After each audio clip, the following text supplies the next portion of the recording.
Welcome to a Trucker's Mind podcast. I'm Eddie McGee. It's your boy K Fings. And we're back, man. Episode 285. Yes, sir. All right. Tomorrow you guys will be celebrating Labor Day. And normally I wouldn't get the opportunity to do it, but I got a text message from my boss earlier saying, hey, you want the day off tomorrow? And I was like, fuck yeah. Okay. A lot of times you got to take those certain days, man. You can't just always be working. So I took him up on it. So I'll get to be like the rest of y'all enjoying my day off because truck drivers don't get holidays off, brother. Yeah, y'all be running year round. If it was the last day on earth, if a motherfucking nuclear bomb hit, they'd be like, hey, we still got to get these loads out. That's how it works, man. If the world was coming to an end, they would still need trucks to get supplies. Yeah. That's how it goes. But enough about me. All right, let's get right into it. All right, what's about to say switching gears? It's the first topic. All right, A beefed up car with a giant bull named Howdy Doody crammed into a passenger seat pulled over by Nebraska police. Now, I know this sounds funny, but it's the fucking truth. There was literally a massive bull, and what I want you to do right now while you're listening is go to your phone and look this up, and it is a literal bull with massive fucking horns sitting in a Crown Victoria. And this is like a 1995 Crown Vic, man. It's wild. All right, let me get an article. A man driving a full-size bull named Howdy Doody in the passenger seat of a beefed-up car was pulled over by, that was pretty funny play on words, over by police in Nebraska on Wednesday after a stunned onlooker reported the odd sight. Authorities said officers in Norfolk, about 120 miles northwest of Omaha, were dispatched for a call for a vehicle with a cow inside rolling through town, police records showed. Police assume the bovine passenger would be a small calf, but what they came upon near the corner of West Norfolk Avenue and North 13th Street was a full-size bull riding shotgun in a 1996 Crown Victoria. The car's roof of the passenger side had been removed so the animal could fit. It's a solid car. So when I went on and purchased up and beefed up the frame that was under it and the suspension, the tires and floor, and cut the top off, and we were good to go. The bull's owner, Lee Meyer, said Thursday night the car is a retired police cruiser from the Nebraska village of Arnold. The idea of turning it to Howdy Doody's wheels had been to Meyer's mind for years, but it took doubting grandfather to push him into action. Okay, look. These people don't have nothing to do, man. They just on that farm all day, not dealing with society. Like, you know what would be a good idea? If we took that car and chopped it up and put a cow in it. That's what we do, goddammit. That's how we do it over here. That cow was confused as a motherfucker. He is like, dude, I've never been on the freeway. What the fuck is going on? They put a cage on the outside of the car. Like, this is something they planned out. Yeah, it was well thought out. I'm pretty sure this guy has a car with a bunch of machine guns attached to it. Like, this guy's got, like, he probably got, like, a freaking redneck a Batmobile that, like, when you drive past him, he just got let out tacks all over the freeway. Where did he say he was going? He just was driving it. He didn't have no destination. Nah, he couldn't have been just taking his cow on a ride. Probably, but you know what, dude? If I'm a cop, I don't want to engage a fucking massive bull like that. The horns on this thing were massive. First of all, that bull has to be trained, and it has to be a really peaceful bull. It has to be. You do not get a rowdy bull on a car like that. He has to voluntarily get himself on. I don't think you train a bull, though. Yeah, I mean, he had to. You don't be like, get on there now. Grab by the fucking horns. You can't do that. There's ways of maneuvering the animals, and they're, like, chained up. But I don't know. That's crazy. That shit crazy. If that cage fell down, can you imagine a bull flying off on the freeway? It's going to kill some people. Mm-hmm. That thing, and we're not talking about a bull that like, oh, it's a cute. No, this thing it reached its ugly stage. Yeah. Because when a bull is little and it's a little baby, like, oh my God, look at the cow. It's just such a cute. This motherfucker looked like it had reached a prehistoric dinosaur bull fucking horn phase. The horns is crazy. Oh my God. The cold part about it is so much doo-doo on the back of the car. Oh man, that's the worst. Yeah, it's just doo-doo just running down the back. I bet you that cow had diarrhea shit flying out his ass. Yeah. I think the most wild shit I've seen since I've been driving trucks is I was in LA and there was a horse trailer. It must have been a single horse trailer because it wasn't very big.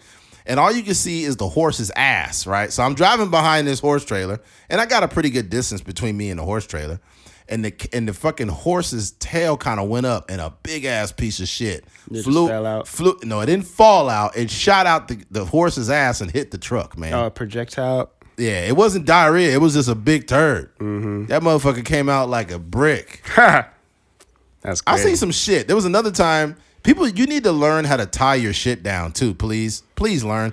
I was headed back from Riverside, and this dude had a bunch of shit on his truck untied, and his lid from his barbecue pit flew open, and some burnt chicken flew off the motherfucker. That was about 4 years ago. Why didn't he take the chicken out?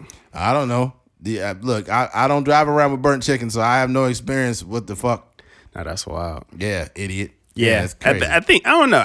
I've been watching that show Yellowstone, so I feel like I'd be knowing a little bit about cowboying, and he probably was selling that bull somewhere, or trying to, I don't know if it was breeding or something, but he was probably taking it across Nebraska somewhere, probably riding across Omaha to some other farm. He probably gonna get him a few $1,000s for that bull, and you know, he's gonna drive back home. But the way he designed the car, you're right. Like the way he designed the car, it was purposeful.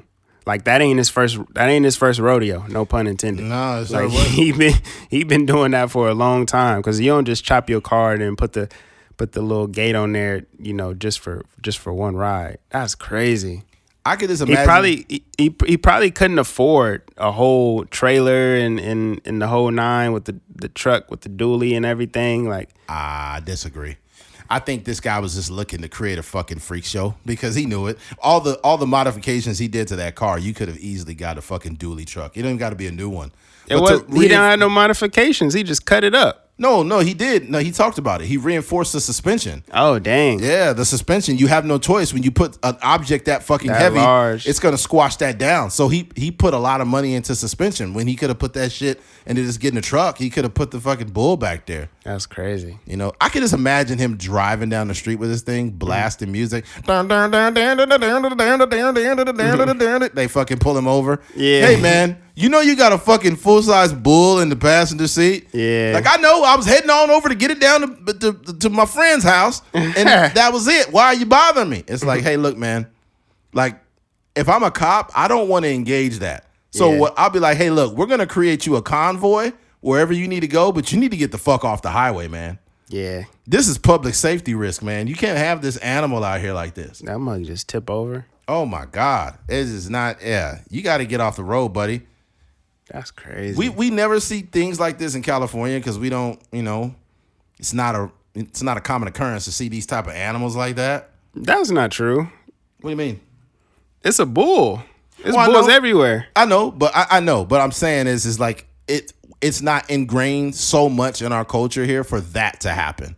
Like, we have a lot of agriculture and animals and shit like that, but I've never seen a nigga going down the street with a motherfucking. That's just not. Yeah, that's not normal nowhere. That's extra shit, man. That is now crazy. I have seen guys on horses in Bakersfield, but I've seen them like in the rural areas. They'll be just driving up, like going down the street on horses. You'd be like, whoa. Yeah, I mean, you'd be surprised. I know some people with some horses. They're also like in the country out here. It's for sure people like riding horses. They be riding horses around town. Every time I see a person on a horse in Bakersfield, I just be thinking, I got the horses in the bag. Yeah, I'm going to take my... Yeah, nigga. That song was so fucking massive, man. Yeah, it was a huge... It was that you know what? Okay, Lil Nas is not a one-hit wonder because he's still around. But if he was a one-hit wonder, he probably is the biggest one ever.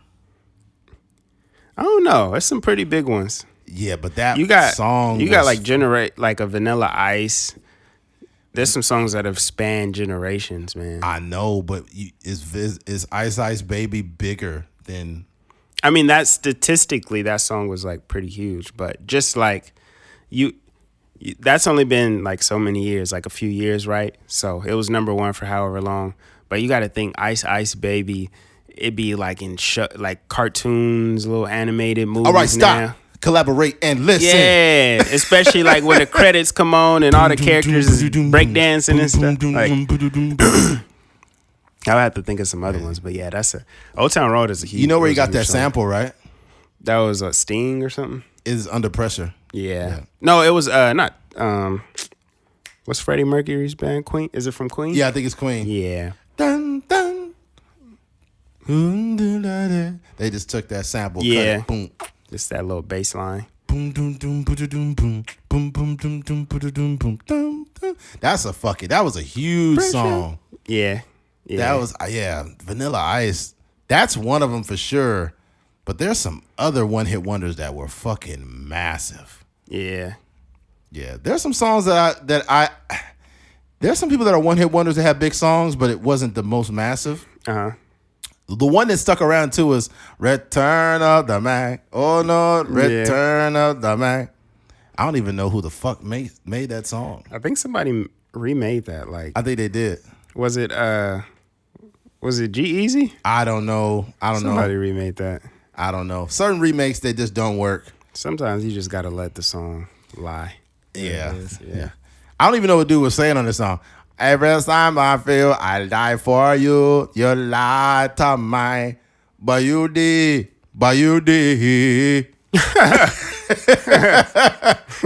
That shit came out when I was like in the fucking 6th grade, dude. 6th, 7th grade, right in there. Yeah. Yeah, that was a massive song. That's crazy. MC Hammer wasn't a one-hit wonder, but yeah, he had a couple songs. Yeah, he had some slaps. What was his biggest one? I don't know. What's the Hammer Time one? I don't know. His... Boom, boom, doom, doom, doom, doom, doom, doom, doom, doom. He took Rick James' sample and cut it. Mm-hmm. Yep. Doom, doom, doom, doom, doom, doom, doom, doom. He was like he was like kind of original inside of like hip hop, because he was like real hip hop, but he was like a dance, dance. Like a poppy dance type vibe. Pumps on a bump, pumps on a bump. He was dancing and stuff. Yeah. He still be getting on like ESPN, bragging about Bay Area sports and stuff like that. MC Hammer, he got massive like overseas after he had fell off in the States. People think that he just went broke and that was it, but nah.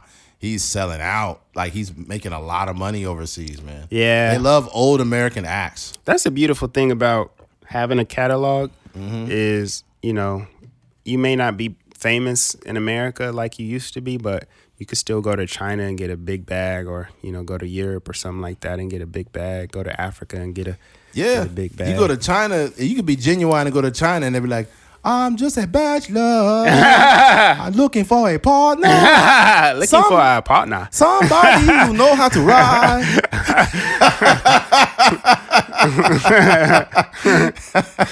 Without even falling off. Hurry up and buy.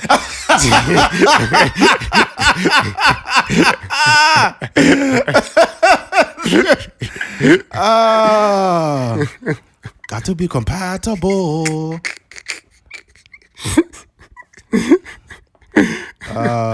me to my Nissan. All right, enough of that. Enough. God so anxious. So very anxious. Meet me at 11:30. Love when you talking dirty. Love when you talking dirty to me. To me. Very dirty. Oh, man. Oh, God. You laughing, but it be like that in different countries, man. They really rock out with the music. Yeah. Oh. I remember I seen a Snapchat one time of like some people in China, and it was a trip because they was speaking like regular English. Oh, really? Just walking around. Yeah, and you know, over there, you know, I'm not too familiar with, you know, how the languages are split up and stuff like that, but I know there's certain sections that speak like English pretty fluently, and then there's some sections they speak Mandarin and different stuff like that. There's certain places in China where they celebrate like Chola or Cholo culture or Latino culture, like street culture though, not like Latino culture, but like the street culture. Lowriders and stuff. Lowriders and the oversized pants and all of that. They be out crazy. there. Yeah. And it's Chinese Crips too. Really? Yeah, they like rolling 60s. Nipsey Hussle. Nipsey Hussle, real good, really nice. Really good, really nice. If you go check it out and if you think me and Keith is just, being racist or something, man, go look it up. There are literally places in China where they celebrate, the Dickies, the oversized Dickies, and some even go all the way back to like the zoot suits. Because back in the day, Chicanos were really big on zoot suits, wearing like real fresh zoot suits, driving those classic cars and stuff. Yeah. And in China, they be having that. Yeah. And you be like, dang, that's crazy. You know what's hilarious about kids now? And I'll say this before we move on. Kids be wearing these vintage T-shirts of like old bands like, Metallica, AC/DC, and, Guns N' Roses and fucking Pink Floyd and shit. But if you ask these kids, hey, what's your favorite Pink Floyd song? They're like, I don't know, I don't listen to that. It's like, why are you wearing these shirts? Yeah, I get it. It's a cool shirt, but it's like, you come just on. at least want to know one song. Yeah, you got to know something. Yeah. It's nuts. You know what's wild, too? Is like, Tupac died over 2 decades ago. And I seen some kid walking to school with a Tupac shirt, and I seen some girl with like a Selena shirt. I'm like, damn, like that's how much impact they had on American culture. Still, I was actually I was randomly singing a Selena song, like might have been in the elevator or something like that. I could fall. And I was in the dentist actually. And they were like, what song are you humming? I was like, oh, Selena. And she was like, oh, I love that movie. Then we had a 5-minute conversation about the movie. So it still be like, it's crazy how these people be having such impacts on the world that they it's almost like they're still alive. Right. You got to understand that they've died over 2 decades ago before these kids were even fucking born. Some of these kids are born in like, if a kid's in high school now, they're born in like 2007 or some shit, if my math is correct. So if they're born in like 2007, like Tupac died in 96. So god damn. Yeah, that's way after they was. He died a decade before they was even born. It's crazy, man. And then in with me, like I grew up like I was a grown ass kid when Tupac died. Yeah. So it's like it's crazy when you experience something and then you get older and then other people kind of dilute it. Like Tupac wasn't even dope. He wasn't even this. It's like, bro, you weren't even born when he fucking was alive. Yeah, you have to have like the you're victim of the moment, man. Yeah, you got to have the sometimes like you hear a lot of these older like music podcasts and stuff like that. They be saying like, it's cool that you think Kendrick is this or J. Cole or this person is this, but he was like, you weren't outside when you didn't feel the impact of some of these things. And a lot of times like numerically it doesn't make sense. Like you'd be like, well, Tupac doesn't have this or this artist doesn't have a Grammy or a number one record, but you just got to be like, yo, like dog, when I walked outside when the album dropped, the neighbor was playing it. The car rolling by was playing it. Right. So that's just kind of. Not to mention back in the day when they premiered videos on MTV where it was an event. Your whole motherfucking cousins, everybody sitting there waiting for the video to be showed on MTV for the first time. Yeah. Like it was. I remember first time. Ain't nothing but a gangsta party. When that shit first came out. They premiered it on MTV and they stopped like the programming that was on and it said premiere on MTV. And then they showed the video. We was like, oh shoot, it's Snoop Dogg and that's and fire. Tupac. It was America's Most Wanted. What it's called? Tupac and Snoop. That shit was crazy. Picture perfect. I painted a perfect picture. That shit was so hard. The volume was all the way up on that old ass TV. Fucking, it was getting all distorted and shit. Yeah. Tupac was like, put the profile. I'm like, turn the volume down. It's too loud. It was all washed out. Yeah, it was all washed out. But That's man. crazy. Yeah, I don't know how we got there, but we got there. Shout out to Tupac. Shout out to R.I.P. Tupac, Selena. All right. And the lady that shot Selena is supposed to get out. Really? Yeah. Dang. I wonder how people going to feel about that. I feel like somebody going to beat her ass when she get out. Yeah, you took away an icon, dog. Yeah, hold on. Let me see. Selena's killing. I don't even know her name. She just looked like she hold on. Selena's murderer, Yolanda Saldivar, is eligible for parole in 2025. Damn. Yeah, I mean, she's eligible for it. I don't mean she gonna make it, but man, she looking bad. I think before she get out, somebody gonna shank her in there, bro. What's her name? Yolanda Saldivar. That's so crazy. How you shoot Selena, bro? Like, how do you do something like that? And Selena just seemed like a beautiful soul. She did her interviews back in the day. She was always like smiling real big and laughing and shit. This is kind of that obsessive fan culture, man. Yeah, bro, that shit. Wow, was she supposed to be her manager or something? Something like that. I think she was the president of the fan club. Yeah, yeah, that's fucking insane. Yeah, she was Saldivar. Yeah, Saldivar had been the president of Selena's fan club and the manager of her boutiques. Oh my god! But she lost both positions a short time before the murder. Oh. Dang. When the singer's family discovered that she had been embezzling money from both organizations. Whoa. So she was just a thief and a murderer. Yeah. Man. I'm telling you right now, it's some back then, it probably was some teenagers. They was like 14 years old, 13 years old. Huge fucking Selena fans. Let me just try to make sense of this.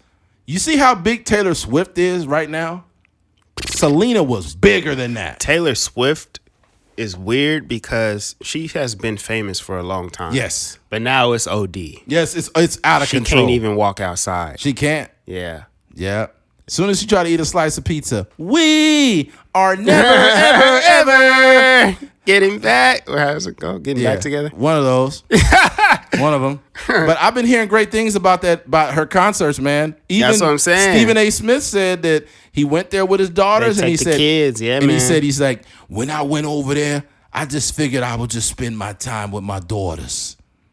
But she tore the house down. Yeah. Taylor Swift tore the whole house down. I was like, damn, Stephen A. Smith said that?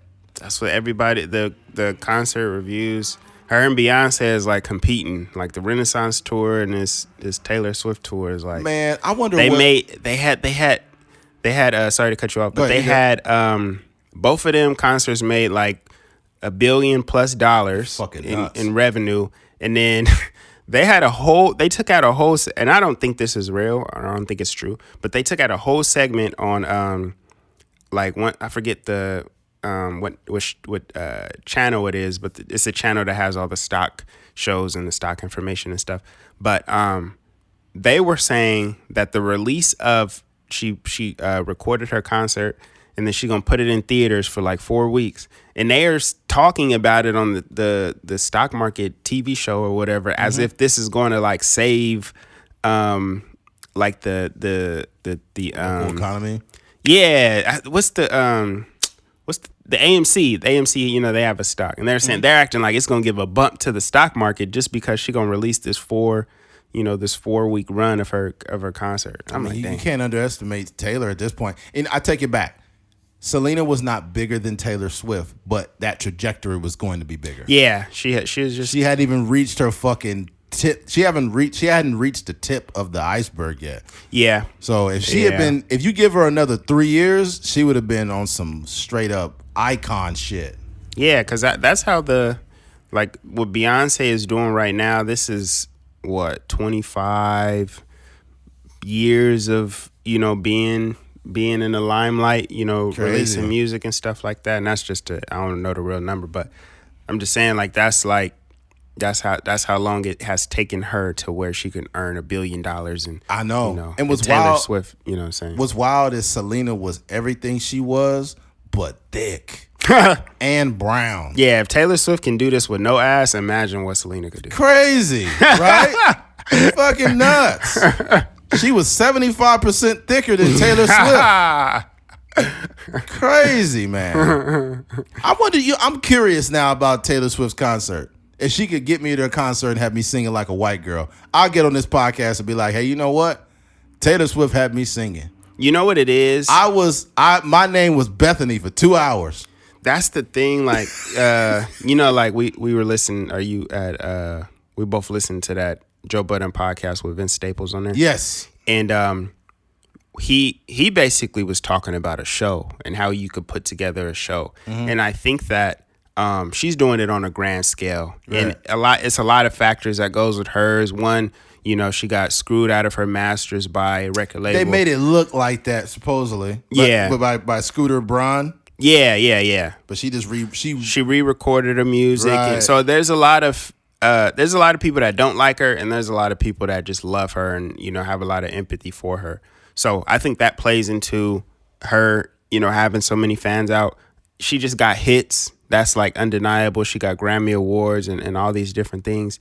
And she put on an amazing show where everybody is talking about it, right? You got people that are like it was Stephen A was definitely one. I think Joe Rogan, I don't know if he went. It was somebody else. One of those guys that just like, where you like, they not Taylor Swift fans, 100%. But they took their kids and their kids was like having such a good time.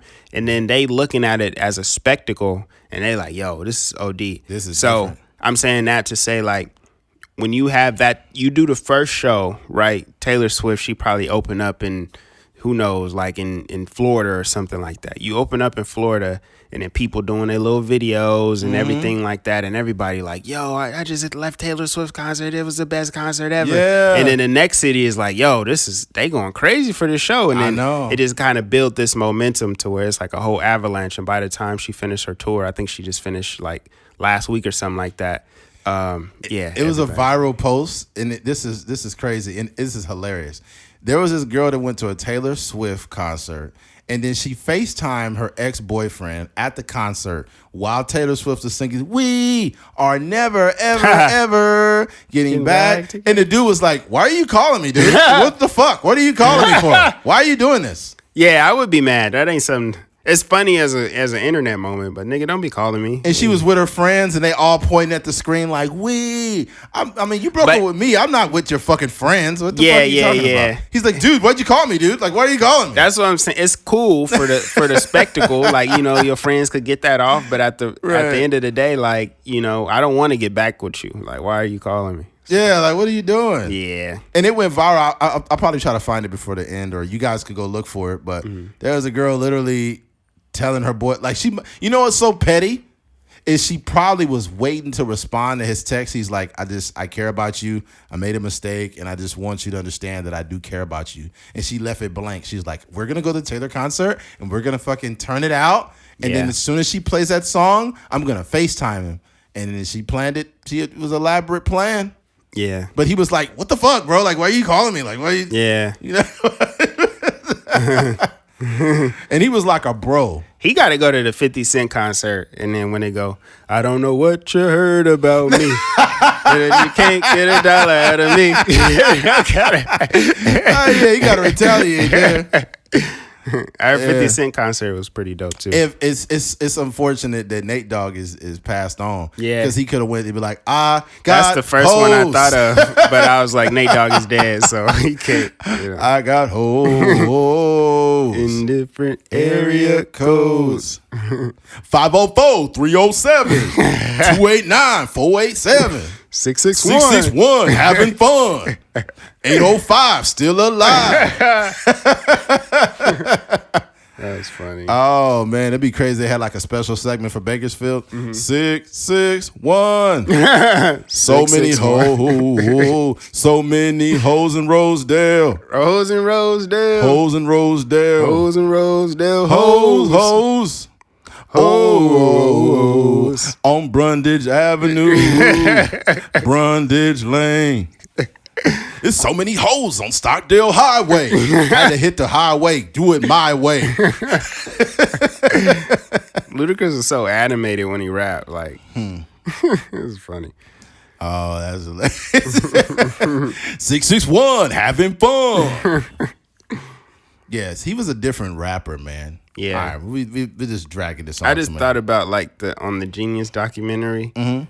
Kanye West is making a freaking Grammy Award winning album, and he got to sneak in on Ludacris' session after like the last little 30 minutes, and Ludacris is not even like really, he not really engaged in the whole process. No, he just like it's just like a little bag for him probably. Yeah. Then a year later, Kanye West is the biggest rapper in the world. Yeah, I know. Dang. You never know who you're helping. Yeah. Yep. Switching gears.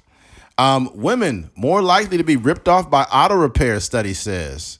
This is unfortunate, ladies. You know, we're in your corner. We're tired of you getting ripped off. Okay, let me read this here.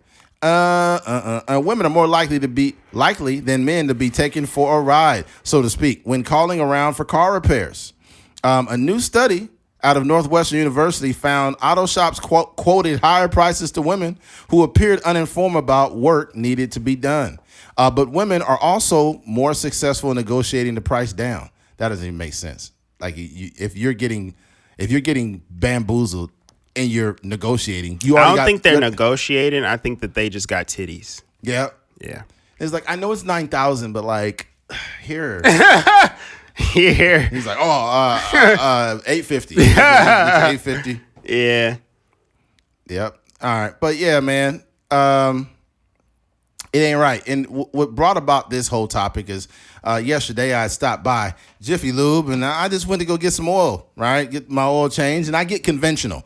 You know, they say that my car is supposed to take synthetic, right? But here's the thing that people don't know, and this is known by a lot of mechanics too, that if you have a high performance vehicle, synthetic. If you have a car that is, you know, high performance, or if you're towing a lot of heavy things and you got like one of these newer trucks, you need synthetic also, right? But if you just got a daily driver and you're not running it hard, right? Just get conventional. Mm-hmm.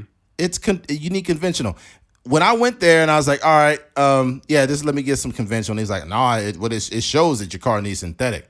He's like, that'll be 93 songs. I'm like, I'm not paying $90 for oil change. $90 is expensive. You know, he's like, well, saying that you go, let me ask my boss. I'm like, nigga, you ain't got to ask your boss. I know I'm getting conventional. This is oil. It ain't like your car going to break down. Yeah, get the fuck out of here. So he's like, oh, okay, cool. Yeah, you could get conventional. I'm like, yeah. How much was it? It was $52. Dang, that's way cheaper. Yeah, way cheaper. You know, my thing is they say, well, you could change it yourself. I'm not about to get under my car and do all that extra work and pay the same price. Because when you get a filter and the oil quarts and all that, it's going to come out to marginally cheaper. So why do the labor when you could just go, even mechanics that fucking go through the lube places just because they don't want to have to deal with all the extra shit. Yeah, they don't be want to work on cars on their off days. You got to do all that. Yeah. But yeah, man, ladies, you got to at least have some type of a relationship with your car and know what's happening, and also get a second opinion or find a very honest mechanic, or just have some idea of what's happening with your vehicle. Mm-hmm. Sometimes you guys go way over your oil changes, man, and that ain't good. Mm-hmm. Why are you fucking 7,000 miles over your oil change? You cannot run your car like that. Yeah. That ain't it. And the lady yesterday was like, well, I'm a woman. I don't know anything about cars. It's like, when you take the responsibility of driving a car, that's the moment when you need to learn something, because it will stop you from being stranded on the side of the road. You can't, in a world where women are like, I'm independent. I respect that you're independent. However, you will be dependent on men if you don't figure out your vehicle. How did you, just in general, how did you learn about, like, you know, the bare necessities for your car? How did I learn about the bare necessities? Is when you grow up in poverty and you start barely scratching by, getting enough money to get cars, you have no choice but to learn about your vehicle to keep it running, because you have a bullshit car and you need to know how to mitigate issues. If you have a car that has somewhat of an oil leak, you need to have extra quarts of oil to fill it so it doesn't run low. Yeah. When you have an issue where there's a minor coolant leak, you need to have extra coolant or water in the car. So you start to identify the issues of the vehicle based on the problems that it's having. Yeah. And especially if you have a couple of cars, you start to really understand what needs to be done. Mm-hmm. Right? I could identify like all kinds of other issues with people's cars just because I've had a lot of issues with my own over the years. Yeah. That's real. Yeah, man. You don't have it when you grow up poor and you get a vehicle, you have no choice but to learn, because you gotta do stuff. You will end up right back on the motherfucking city bus if you don't stay up on your vehicle. Yeah, I think the thing for me, or the point that I was trying to make, is that, like, at least for me, I am not no mechanic by any means, but I've changed my spark plugs before, changed my oil before, changed tires, and 100%. Just kind of like very essential stuff. I've definitely changed like a belt on my car and just like stuff like that. But I learned primarily all of that stuff just by Googling, you know what I mean? Or like maybe like some handbooks and stuff like that that come with the car. And that's not inherent to a man. So I'm basically trying to say that excuse that I'm a woman and, I don't know anything about cars or whatever. It's like we all have the same capabilities. Like as much as you be on Instagram and TikTok and stuff like that, you could TikTok how to change your oil, or TikTok when it's necessary to change your tires, or just some basic stuff. And you don't even have to do it. That's not even an issue, because if you got the funds to pay for it, take it to the shop. But you just want to know something. You don't want to go in there and that's the biggest thing. Like a lot of times when you can go in there and you can at least identify the problem, that's a way where you don't have to get screwed over, because if you can go in there and say like, hey, I just want my brakes changed, or I just want this, or, I want my rotors resurfaced or something like that. They'll be like, all right, cool. It's such and such dollars. And then, we'll have it ready in like 2 hours. But if you go in there and you're like, I don't know, my car is just making this noise and blah, blah, blah, and just so stressful and oh my gosh, then they going to go in there and go like, oh yeah, you definitely need your brakes changed. Well, it's probably best to change all 4 of them right now and get new rotors. You're right. And it looks like you got a little bit of a coolant leak, so it'll probably be like $3,000. And then I'm like, oh my gosh, $3,000? Okay, here's my card. Right. You got to stop allowing these guys to do it. I've stopped a few women in the past. There was one occasion where they were about to put the car up on the lift and start doing the work. I said, have they done the work yet? What was your quote? And she's like, oh, it was $2,100 or something. It was something of that nature. And I was like, I asked her what kind of car she had. I seen it. I said, what kind of issues did they having? And I was like, hey, stop them. Tell them to bring the car back down on the lift and then head over here and get a quote from there. And she was like, okay. And then she just stopped and said, hey, can I take my car to this other place and get a quote first? And they were like, okay. And then she took off. And I felt like I was doing God's work, because I know damn well they were going to rip her off. Mm-hmm. You know what I'm saying? What all did she need? Do you remember? I don't remember. It was some suspension stuff, but I sent her over to Magic Auto. Yeah. And Magic has more, And then as far as your rotors are concerned, they say, yeah, you need new rotors. That's not always true. Sometimes you can have those rotors, you can have them put through like a rotation device. You can have them resurfaced. Yeah. So you could resurface those rotors, turn them and put them back on. You don't always have to fucking get new rotors. If you didn't beat the shit out of your rotors, you could still keep them. Just get them resurfaced. Yeah, that's true. You know what I mean? That's where you save money. Mm-hmm. Another way you can save money is, I don't know. If you're towards the end of your oil change, you instead of just changing the oil, you can add. So you could top it off, right? Check your oil level. If it dropped a tiny bit, you could top it off. You don't have to just go get an oil change immediately. I don't know if people know that or not, but yeah, you can totally do that. Because putting oil in your car is about lubrication, right? And once the viscosity of the oil starts to change, that could make it harder for your car to run. However, you can add a little bit, not a whole quart all the time, but you can add a little bit of oil just to get your car back up to level until you get your next oil change, right? Considering that you're not thousands of fucking miles over your oil change, then you can do that. But bro, there are people that there's all kind of mechanic videos of people that go thousands and thousands and thousands of miles. And they barely. This one girl went in to get her oil changed, and when they took the oil pan and they opened it up, it was just a couple drips of oil, like boop boop. boop. I'm like, dude, wasn't no oil in there? It was hardly any oil. Yeah. Another time they had somebody had really bad heads, and the oil and the coolant start mixing, and it came out as sludge. God dang. And I'm like, dude. And then when that happens, when you got bad heads, they got to take the whole shit apart, and then they got to resurface the heads, put a new gasket down, and it's just a big job. So you have to locate when these things are happening. Like even on my old truck, I took the valve cover gaskets. I had that changed off, scraped the old gasket off, put a new one down, and cleaned a little area, and I was good. Luckily. But if you keep letting that shit happen and that coolant and that fucking oil start getting married, now you got a problem, Bob. Yeah. Okay, when your shit start looking milky, it ain't silky. Put it that way. Yeah, cars is tricky, man, because that one day they run good and the next day you got stuff leaking everywhere, and it's important. And the hard thing about cars is like you can't It's unpredictable a lot of times. You know what I mean? So Yeah. you be riding around and everything cool, and all of a sudden you got a $500, thing that you got to fix on your car. There was this. I already talked about that story on this podcast about the girl that I stopped at the store. And she said, "Hey, do you know if I could get a jump?" Or I think I gave her a jump, and then I also seen after I gave her a jump to get her car started, I seen she didn't have any fucking coolant. It was bone dry, and I said, "Hey, I got some 50/50 I'll put in there." So it should be cool. It's pre-diluted, but I don't know exactly what coolant you need. So I'm kind of apprehensive to put it in there. But you don't have any coolant. Like, have you been driving it or have you been letting people drive? It's like, it's this dude I met and I've been letting him drive it. But and I'm thinking like, ladies, stop fucking a guy that needs your car. All right? No disrespect to, that situation. But like, stop fucking these dudes. This dude's driving your shit and fucking it up. It's like a grown baby. Yeah. And then there was no men there. It was nothing but women there that she was calling people. Nobody showed up. And I'm a stranger helping her out with her car. I'm looking underneath it and shit. I topped off her coolant. I was like, hey, get this car home and park it. And get it to a mechanic shop because you're gonna what the fuck?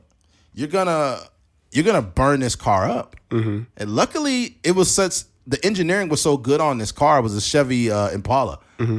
And the engineering was so good that, her car was still running. It wasn't running hot or anything. Yeah. I was like, but this car is too new to have these problems, man. You gotta stay on top of it. He's like, okay. The nigga probably been going to LA. He probably driving everywhere, beating the car up. Yeah. And these are attractive young ladies. Mm-hmm. She couldn't have been no older than like 21 and she was fucking stacked. Yeah. But I was being respectful. I wasn't trying to holler at her. Yeah. But like if I'm a guy on the street and I'm telling you this stuff, right, and I'm helping you guys out, and she had like a couple friends with them. All of them was hot. Mm-hmm. All of them was fine. Mm-hmm. It was a chocolate one in the passenger seat. She got out like, is everything all right? And I'm like, now it is. But some dude showed up with his fucking pants hanging down. And I'm thinking like, one of you guys are probably fucking this dude. And he just got his hands in his pants like, yeah, something crazy. I don't even know what's going on. Like, bro, come on. Do better. You gotta do better. Yeah. Better. I mean, for a man to need your car, that's one thing. Yeah. But if he's like, there's a difference between like a moocher and like a decent man. Right. You know what I mean? If it's a guy using your car, like, hey, I'm trying to get on my feet, putting in these interviews, that's these different. Applications, I'm trying to go to an interview, cool. But the nigga just like, let me use your car, I'm gonna go to the homie's house. Let's add some context to that, okay? Because every man is not always going to be on his feet. Sometimes he's going to have some problems, but a man with integrity that's down on his luck will still be a blessing to you. Meaning, if he is using your car, right, and let's say his car's beat up, he don't got enough money to fix it, he's using your car to go wherever. Every time you get that car back, it's fucking filled up with gas every time. Yeah. That's the type of shit that real men do. That even if they're on a bad time, every time you get your car back, it's clean. Mm-hmm. Every time you get your car back, all the tires are aired up at level. Mm-hmm. The coolant's topped off. The washer fluid's topped off. Yeah. Everything's always done on it. A little air freshener in there. There's a little air freshener in there. You got a little black ice in there. Yeah. Like, you'll notice certain traits in men, even men that are down on their luck, they still don't inconvenience. That's like some simple stuff. Yeah, they still don't inconvenience you. But a loser, you going to have french fries on the motherfucking ground. You're going to have your gas going to get ran out. A loser will cheat on you, and your riding around in your car. He will pick up women in your car. Yeah. And your car will be smelling like pussy and cigarettes. It'd be different hair follicles in there. A blonde chick, a brunette, somebody with some colored hair. Yeah. Might leave a weave in there. Yeah, man. And hey, look here, man. You just got to be able to delineate between these behaviors and which ones are takers or losers. Yeah, some moochers. And moochers. Little mooch. Yeah, just to add some context, because sometimes, ladies, there is a time where a dude is really trying.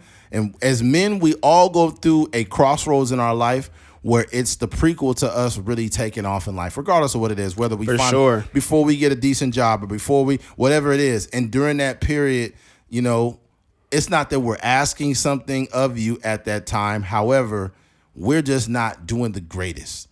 Just try to be optimistic and look at it. If this guy's not inconveniencing you, give him a chance. Because if you leave that dude, I guarantee you, if you leave that guy, You might even find a dude that makes more money and shit like that, but he probably is a piece of shit. Yeah, that dude, he gonna get his stuff together. He gonna find a little office like the one we stay in. Mm-hmm. He gonna pay like $250 in rent. He gonna go to Planet Fitness, take a shower there, then he gonna figure his life out. 10 years later, that nigga gonna be owning Planet Fitness. It's crazy. There's all kind of stories like that, man. It's very humble beginnings. For sure. And a lot of times that, that people use that type of stuff as motivation. So yeah, I think it's better a lot of times, like, if you see somebody and they working towards something and they seem to have their head on straight and they just not no couch potato, like it's best to just kind of thug it out with them and try to encourage them. What's crazy is and I'll say this before we move on. There's going to be a situation where it might be some single women listening. There might be a situation where you meet a dude and he'll be like, you know what? You might be on a date and you may not know he's struggling really bad because he does a good job of presenting himself and stuff. But it'd be like, you know what? I'm be honest with you. I'm living in my car right now. But, I'm working on this. I do have a job. I'm just really down on my luck, but I am living in my car. Don't be scared of that guy. Don't be scared of that guy. Pay attention to what he's doing. If he is down on his luck and you say, I can't deal with a grown man that's sleeping in his car, I'm not going to fault you for that. But I just want you to know that if you skip out on a dude like that, pay attention to how every other man treats you after that. For sure. Just pay attention to it. It's like it sucks, but there are just endless nuances that you have to catch with women or with men. Because the dude is in his car, he hates it. And he probably is really embarrassed that he had to tell you that. But yeah, that means for a guy to humble himself enough to say like, yo, I'm living in my car. Like that's the type of like integrity that you would probably want in a relationship. Yeah. That's a person that probably wouldn't even think about cheating on you. You know what I mean? But hold on. Let's add context to it. A man that is down on his luck, but he has not asked you for shit. I'm talking about not no money, not no nothing, right? Mm-hmm. This guy has money all the time. He takes care of himself. He's just bound on his luck. Mm-hmm. When a person's doing bad and they don't ask you for nothing, that speaks volumes of that person. Mm-hmm. They rather struggle or not ask you for anything. But it's some dudes that be out here trying to act like players, and they got the brand new Charger, they got the 392, and they're like, hey, girl, just let me get like 150 till like a couple days. Yeah. They the same ones asking women for money and shit. Yeah. I'll tell you, man. Yeah, it's important. Like you said, the context is everything. Like if you're in a space where, like you said, the dude needs your car to, like to find a job or to get to work or something like that, that's different. But if a dude just needs your car just to hang out, and I know people like that. That just doesn't. No. The problem with it though is we'll get into this conversation a little later. It's a social acceptance problem. So a woman that's dealing with a guy, she could be crazy over him. He's a great guy or whatever like that. But the thing about it is she has to tell her friends, like, I met a guy, he's great, but he's living in his car. As soon as he tells her friends that, they're like, oh, fuck no, stop talking to him. Leave him alone. Yeah. The same women that tell you that ain't had no successful relationships. Yeah, it's very short-sighted. They cutting niggas off left and right for nothing. Ooh, there's an ick. Right? I think it takes like we talk about like visionary all the time, right? Like for example, at my church, it used to be just a warehouse, like no air conditioning, no nothing. It was literally like, who knows what the business was before, but it was just a warehouse with some swamp coolers in the side. But now it's like a beautiful church, you know what I mean? And they like recently paid off the loan for the church. And I say that to say, like, it took a visionary for the pastor to walk in there and be like, yo, I can see a foyer right here. I can see the stage right here. I can see all this. But a lot of people don't have that in life, so they see the guy in the car, they see the girl that, maybe it could be a weight thing, you know what I mean? Yeah. She's working on herself, but they don't see like the finished product because nobody has the foresight or the vision to really see stuff. It ain't just the foresight. It's that there's a certain thing that men have that when they're driven, regardless of how fucked up their situation is, the right woman can see it. Charlamagne talked about his wife, and he said that he's like, if you and your wife got divorced, would you think she's entitled to half? He's like, of course she is. The reason why I'm even doing this job, I didn't have a car. My wife drove me to the radio station. Yeah. I didn't have a job. She paid every bill in the house when I lost my job at a radio station in Philadelphia. Yeah. So it's like, it's just different type of women out there. For sure. You know what I mean? And I'm not saying you should sacrifice on every man, because there's some dudes is just bums. Yeah. But it's just certain dudes that got it. It was another one, Conor McGregor, talked about his girl, his wife, about how she paid for everything. He was broke, but she believed in him as a fighter. Yeah. You know?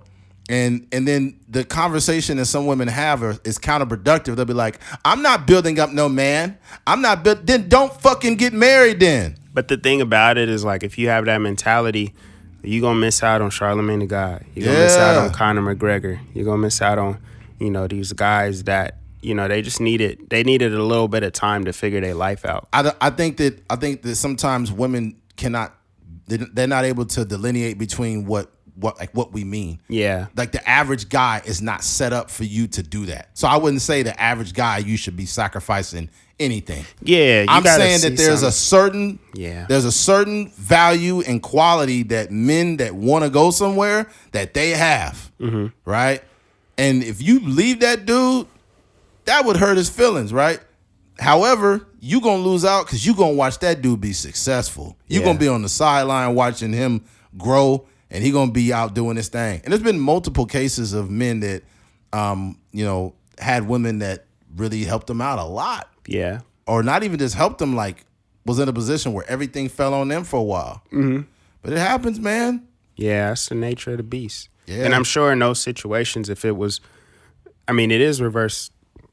In those situations now, like Conor McGregor's wealthy and Charlamagne the God is wealthy too. So I'm sure they partners don't got to worry about nothing. Yeah, there's Omari Hardwick had a story about his wife too. Mm-hmm. It was people were saying like, "Ooh, he could do better than that. His wife is ugly. His wife is ugly." People shaming his wife, and he was like, I don't think I've ever. You don't remember that? And he talked about, this is the woman that took care of me, bro. Like, y'all talking bad about my wife, but this is the woman that took care of me before I. So that's the thing that's crazy, bro. Yeah. Oh, she don't look bad. You were tripping. People were saying, but that's the problem with people, man. They pay attention to the wrong shit. Yeah. They're like, oh, he could do better than that. What do you mean? What do you mean do better? She is a pasty white woman, though. It doesn't matter though. Well, you gotta understand something. If you with a girl that's a dime piece, right? Yeah. If you with a girl that's a dime piece, but she wasn't really treating you that good, and you guys had arguments all the time, and then you break up and you're dealing with a girl that's like a BBW now. She probably a little bit overweight, but you love her. She treats you good. She's kind. Nigga, you upgraded. Yeah. You didn't downgrade. You upgraded because you left somebody that wasn't treating you right. But from a societal standard, a social standard, you left a dime piece for some fat girl. But the fat girl is treating me way better than you ever could, so I upgraded. But you so short-sighted and stupid, you can't see that. That just look cool on Instagram. That's it. You look cool on Instagram, but your relationship is trash. Yeah, outside, in the real world where you gonna spend 100% of your time, like it don't mean nothing. 100%. Mm-hmm. Yep.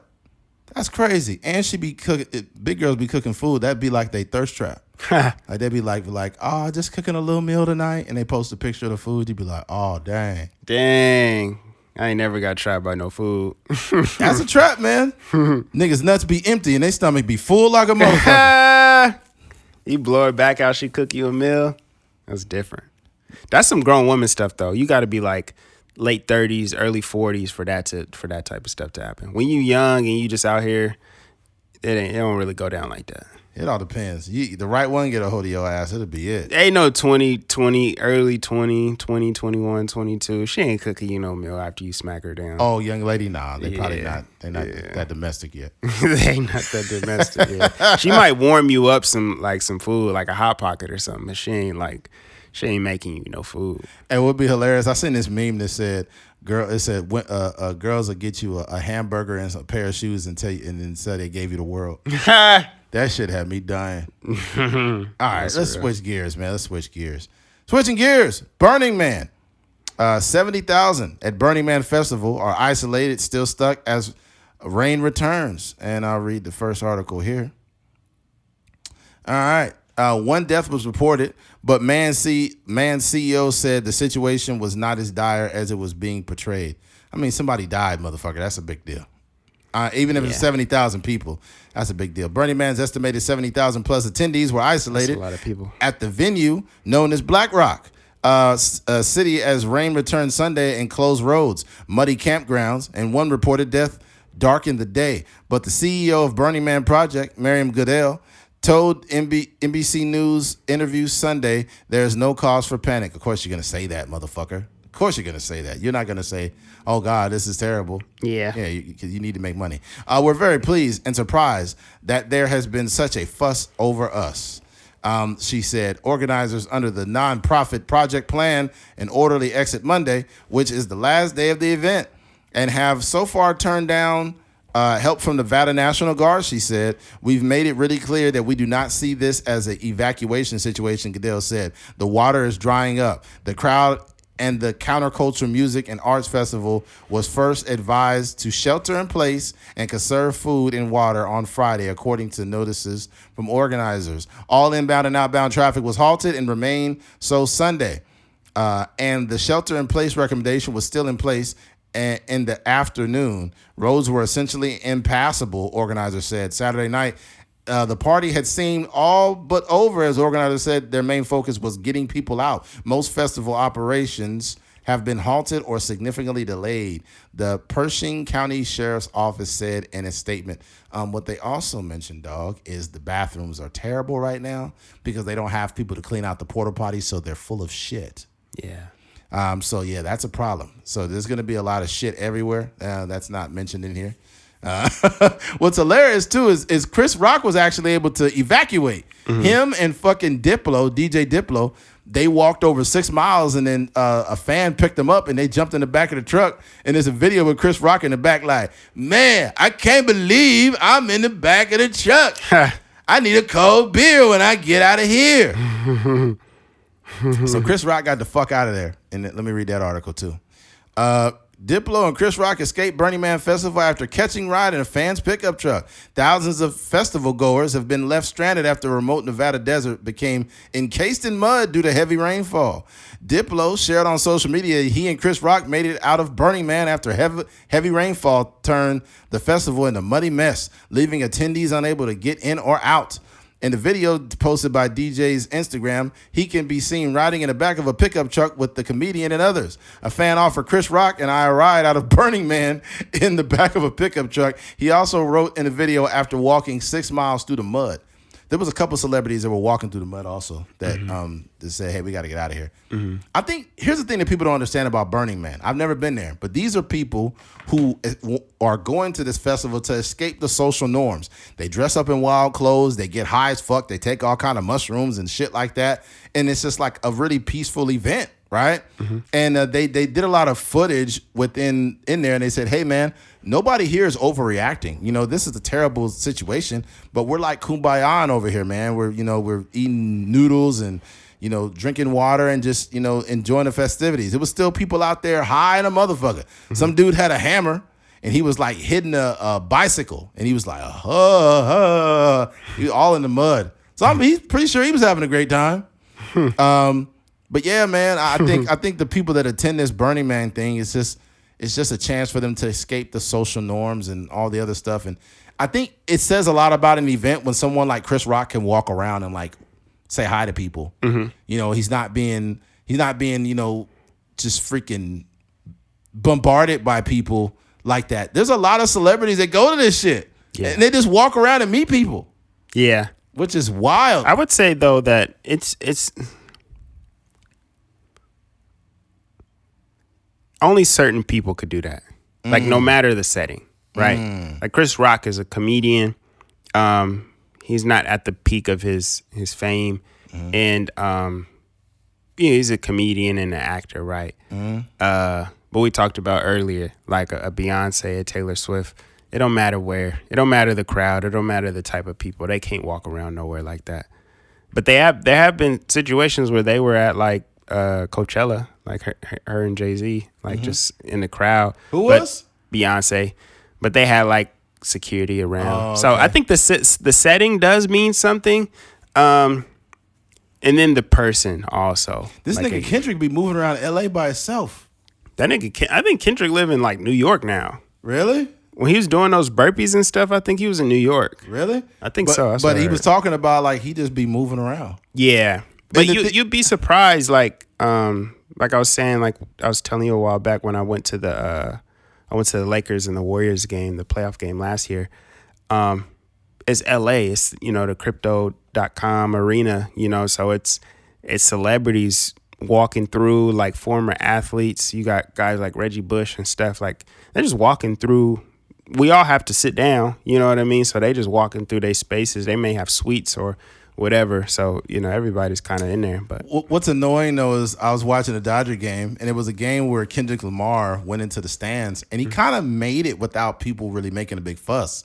And then the announcer was like, whoa, we got Kendrick Lamar, and the fans are going wild. It's like, nigga, he was minding his business. Yeah. And they were like, oh, my God, Kendrick. Everybody trying to take pictures with him, but it was right before his album dropped. So he was just like, fuck it. I'll just, take pictures of people. But it's got to be socially draining that every fucking time you go out the house, everybody's doing it. And you understand why it's happening, right? Yeah. But at the same time, it's like, God damn, I just want to watch the Dodgers. Yeah. Wait, hold on. Why are we talking about the Dodgers right now?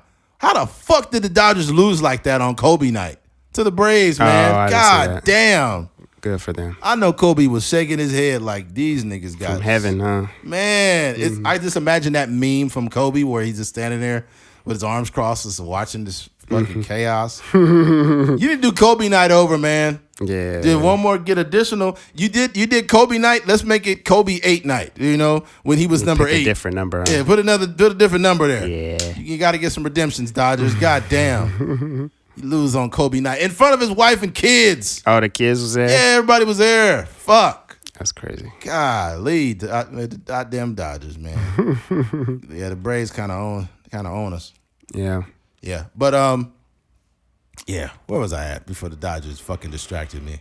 We're talking about Burning Man, celebrities, and Kendrick Lamar walking around. Yeah. With Kendrick, Kendrick said he was just like, he'd be moving around, or somebody else said it. Yeah, he'd just be moving around, like doing his thing. But I think if celebrities don't make it weird, it's kind of okay. If that makes sense. Well, no, I think what saved a lot of celebrities is the mask. Ever since the pandemic, a lot of celebrities have found normalcy in wearing a mask, going out in public, and going to places now. Mm-hmm. So you could be drinking coffee, and Michael B. Jordan is sitting right next to you, and you don't rationalize it because to some guy in a mask, and you probably don't believe it would be Michael B. Jordan. Nah, that don't. It don't work like that. Cause you could when you've seen every artist, like whatever, their whole catalog, every movie or whatever. It's just too much. You could recognize them from the top up. You could recognize them from that. Just by the way, because I've been in situations where, like, I may be in a basketball arena and I'm way up in the nosebleeds and I see the person on the floor. I'm like, damn, that look like Lil Wayne, or that look like whomever. That look like Michael Lil B. Wayne Jordan. gives himself away though. Yeah, I'm not, but I'm just saying, like, I just seeing the silhouette of a person, just seeing the way, like, you don't need to see, like, this is not enough to protect them from, recognizing who they are. A hat don't help him either. Nah, you just know. I don't. It's hard to explain. Like, you could just see somebody from a distance and be like, "Damn, that's such and such." Lil Wayne would give himself away. You'd be like, "Is that Lil Wayne? I ate that pussy like it." Make up in the early in the morning, eat that pussy like old pizza. I eat that pussy omelet for breakfast. Yeah, that dude has the most pussy eating references I've ever heard. Out of any rapper. He eat a lot of vagina. And Lil Wayne is the best rapper ever to never talk about shit. I think that's probably his possession. That's so crazy. Yeah. He don't be talking about nothing. People be having like, everybody has that message song. Lil Wayne even has one. Yeah. But for the most part. Like 90% nothing. Yeah, he just be like, he throw like really good lines together. Yeah. Mm-hmm. Eat that pussy till she cry. Call that wine and dine.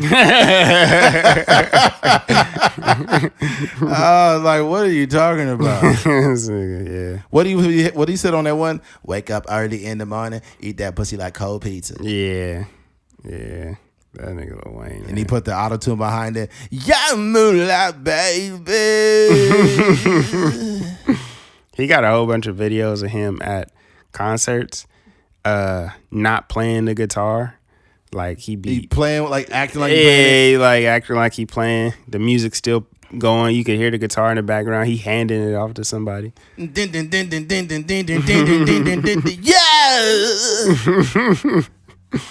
I eat that pussy like a rock star.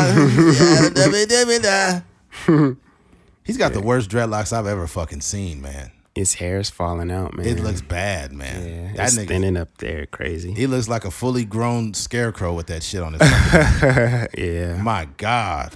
Yeah, the dreads is not kind to people with hair's falling out. Yeah, it looks bad, man. He got in a couple bar fights with that shit. You could get away with if your stuff is being pushed back, like you could kind of like finagle it for some years, but when it's just thinning up here, it's over. Yeah, it looks. I don't know what that is.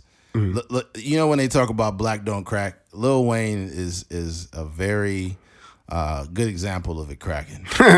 That guy's only like a couple years older than me. I think he's only 41 or 40. One of them. Yeah. He's 3 years older than me. Oh fuck, is he only 2 years? I think he's only 40. Because I'm 38. Yeah, I think he's 40. I think he's just 40, which is not good. Yeah. Because Nicki Minaj looks good. She's 40. Yeah, she looks good for her age. Yeah, Nicki and other people. Bro, they brought back, they said lines and rap songs that was just out of bounds. And I think it was Mac Main that says, in a couple years, holla at me, Miley Cyrus. Nigga, that was wild.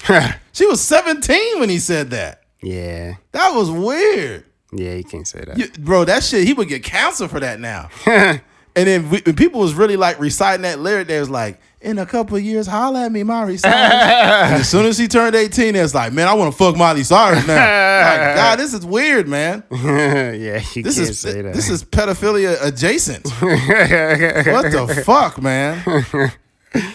Can you imagine like when Zendaya was like 16, it was like, in a couple of years, holla at me, Zendaya. Like, that was that'd be weird. There was it was like DeAnthony Thomas, I think. Or yeah, I think it was DeAnthony Thomas, somebody else. But I remember like somebody had screenshotted a conversation, and then he was like, he might have been like a rookie or something. I don't even know if it was him. I'm not even gonna say a name, but basically there was an NFL player, and they put the screenshot up of the conversation, and then they was just chopping it up back and forth, and it's social. I think it was on Twitter, and I don't think he knew how old the girl was, or he might have known how old she was, and he knew that she wasn't of age. But one of the things he said in there was like, yo, when you make 18, that was like him kind of like asking her, oh like, my God, when are you turning 18? That's, oh my God. So, yeah. Don't do that. Yeah. I think a lot of people just getting exposed. There's some shit. Yeah. That line was out of bounds, man. In a couple years, holla at me, Miley Cyrus. And he did it over auto-tune to make it worse. Yeah. So it was like, it was distorted, but it was still terrible. That's crazy. Yeah. Yeah, it's a lot of. I was talking to one of my friends, and he was telling me that in the Michael Jackson song, They Don't Really Care About Us. It's like skinhead, redhead, everybody gone mad, situation, allegation. And I think it's a part in there where it says like, Jew me, screw me, no, do me. But he says that they're like, now they're blurting out bleeping out the words. What did he say? He said Jew me? Yeah, like using Jew as a verb. Like they're bleeping out the words now. And I was like, that kind of annoyed me a little bit, because it's different if it's 2023 and Michael Jackson just wrote that song. Yeah.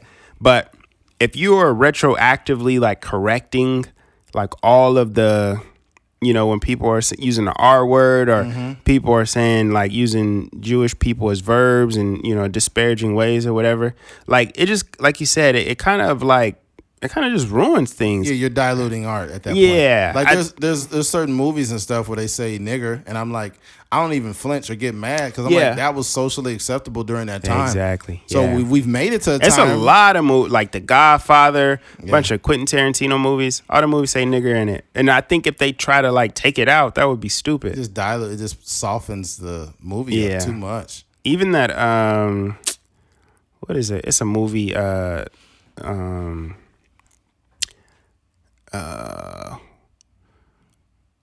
It re-released on HBO Max or something like that, and they had to put like a disclaimer in front of the you know what I'm talking about? I don't know what they released, but it's kind of whack. Yeah, I forget the name. It's like I'll have to find it. But yeah, basically they put a disclaimer in front of it and basically let people know that, this was a movie that was released in the 70s and, this is, It's just political correctness. People don't want to be held accountable or look like they're endorsing something like that. Mm-hmm. That'd be wild if Lil Wayne was like, in a couple years, holla at me, Miley Cyrus, eat that pussy from the bag.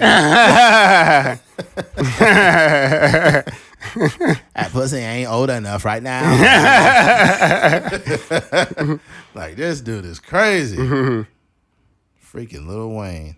That's funny. All right, where we at? Let's go and move on. Switching gears. Gone with the Wind. Okay. Yeah, that's the one I was They redid it. They made it. They changed the color and everything too. Mm-hmm.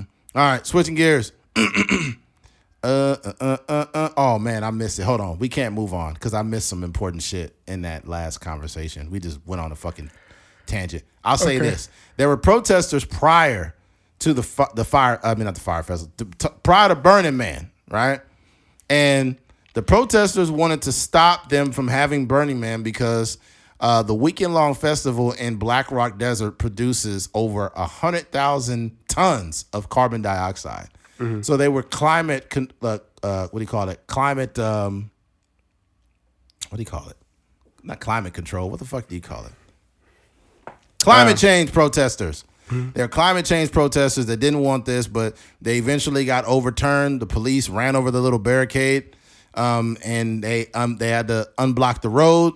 And then after they did that, then this happened. So I just wanted to put that in there also. Yeah. That the protesters had got overran by the police and all the other Burning Man ongoers because they created a hostile environment where there was thousands of people stuck on the road because of their little protests. Mm-hmm. So, yeah. But anyways, we can move on now. I just wanted to add that in there. All right. All right. Switching gears. High school football coach arrested, charged with battery after hitting a player on the sideline.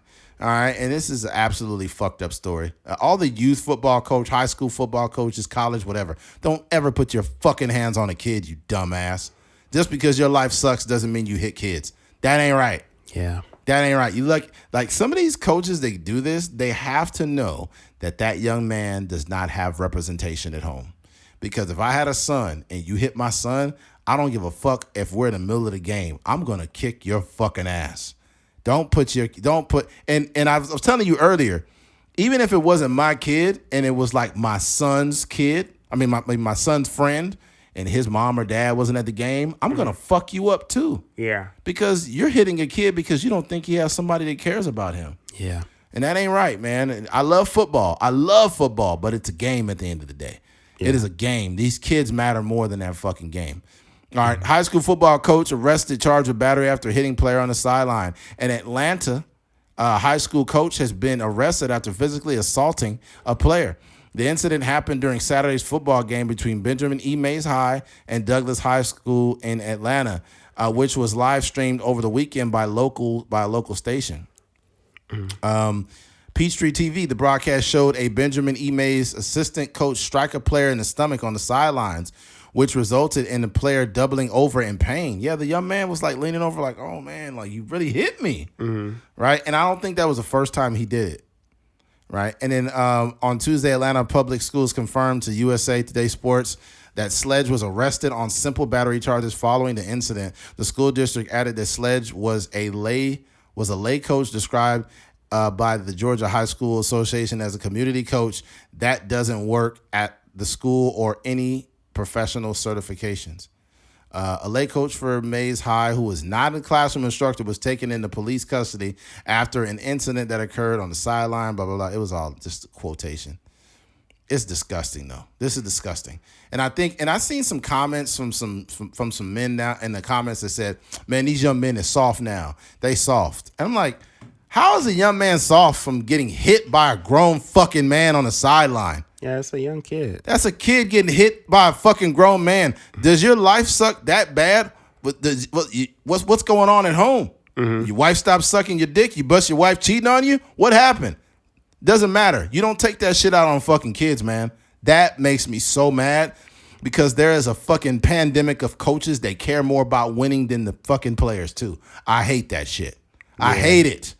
You care more about winning a football game than the kids. The reason why, if you're going to become a head coach, you have to care about the kids because you're not just a coach.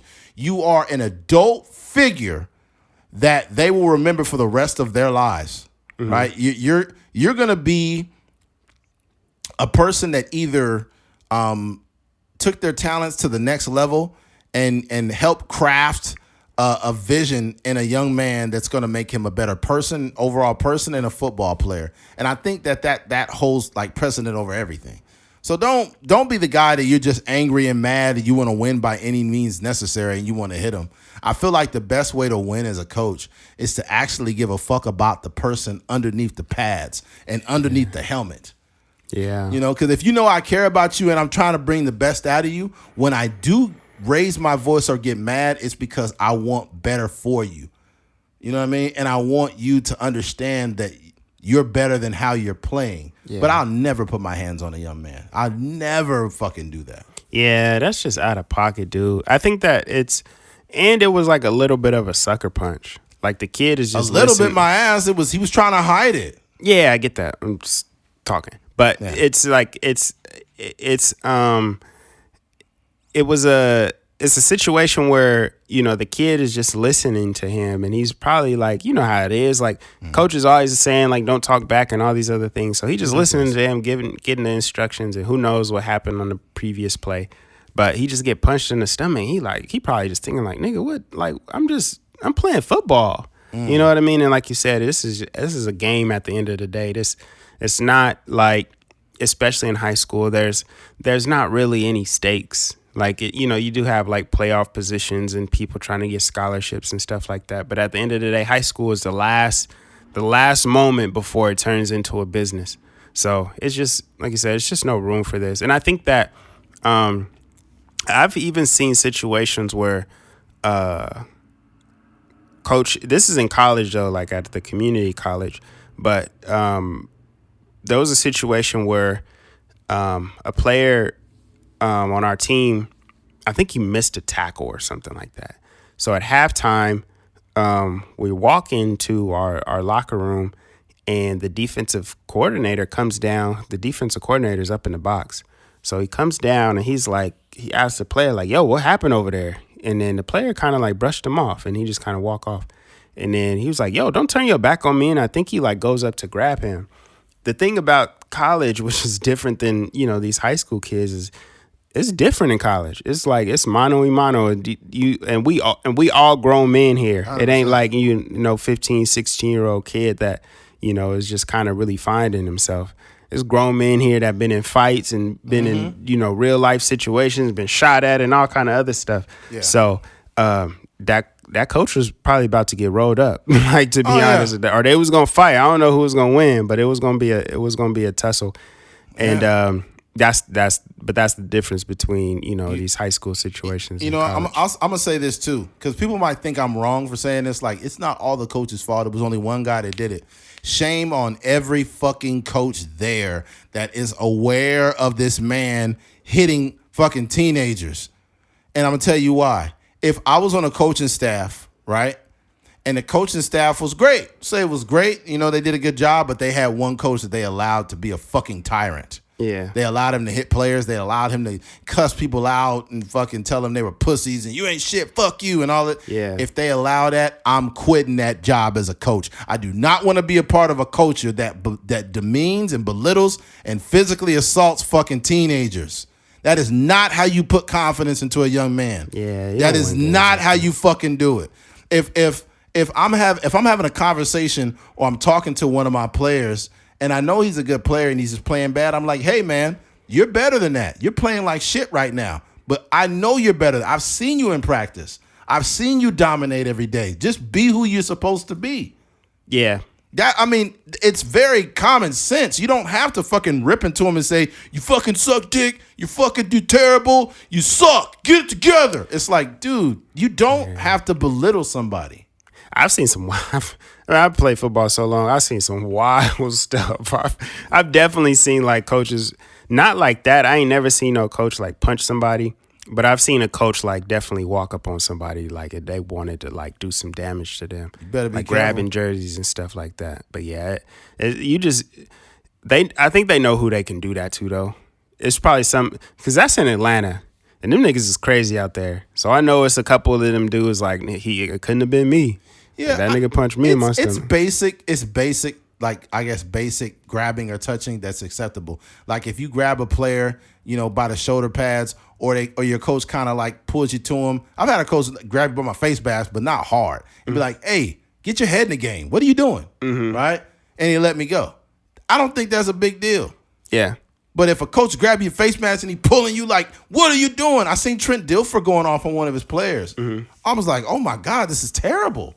Yeah, Trent Dilfer physically assaulted and grabbed him so bad that one of his staff and another player on the team had to grab him. And then he pushed another player. I'm like, dude, I don't give a fuck I don't care what's going on. I'm going on the field. And I'm whooping your ass. They going, that nigga Eddie gonna be fighting Trent Dilfer. Bro, I swear to God, you will never put your hands on my kid. Yeah. Ever. Yeah. Fuck you. I will walk right by the police and I'll be like, he assaulted my son. I assault him right on the fucking 50-yard line. Yeah. And before the police, and here's the thing. Hello, staff and police. When you see something like this, you need to arrest the coach right on the fucking field. Do not allow a coach to assault a kid and you're like, well, that's just hard-nosed football. Just let him discipline. Fuck that. I feel like your coach shouldn't really, now that this is becoming more prevalent, especially we've seen it with the little kids. Yeah, the little kids. It made me so mad. Coach was like beating up on the little kid. Yeah, I feel like Pee-wee League, man. Unless it's encouragement or something like that, I don't think you should put your hands on no kid. Not even like grabbing a like you said. I don't even think that's okay technically, but because of the situation and the climate we in, where they taking it too far, they punching kids. Like I don't even think that's okay. Like don't grab no kid jersey or nothing like that. But if you like want to. If you want to encourage them or like, give them a little shoulder bump if they make a tackle or something like that, cool. But if it's in any sort of way, like a negative experience or a negative emotion attached to it, just keep your hands off. You can talk to a player all you want to. But what I loved is when Travis Hunter got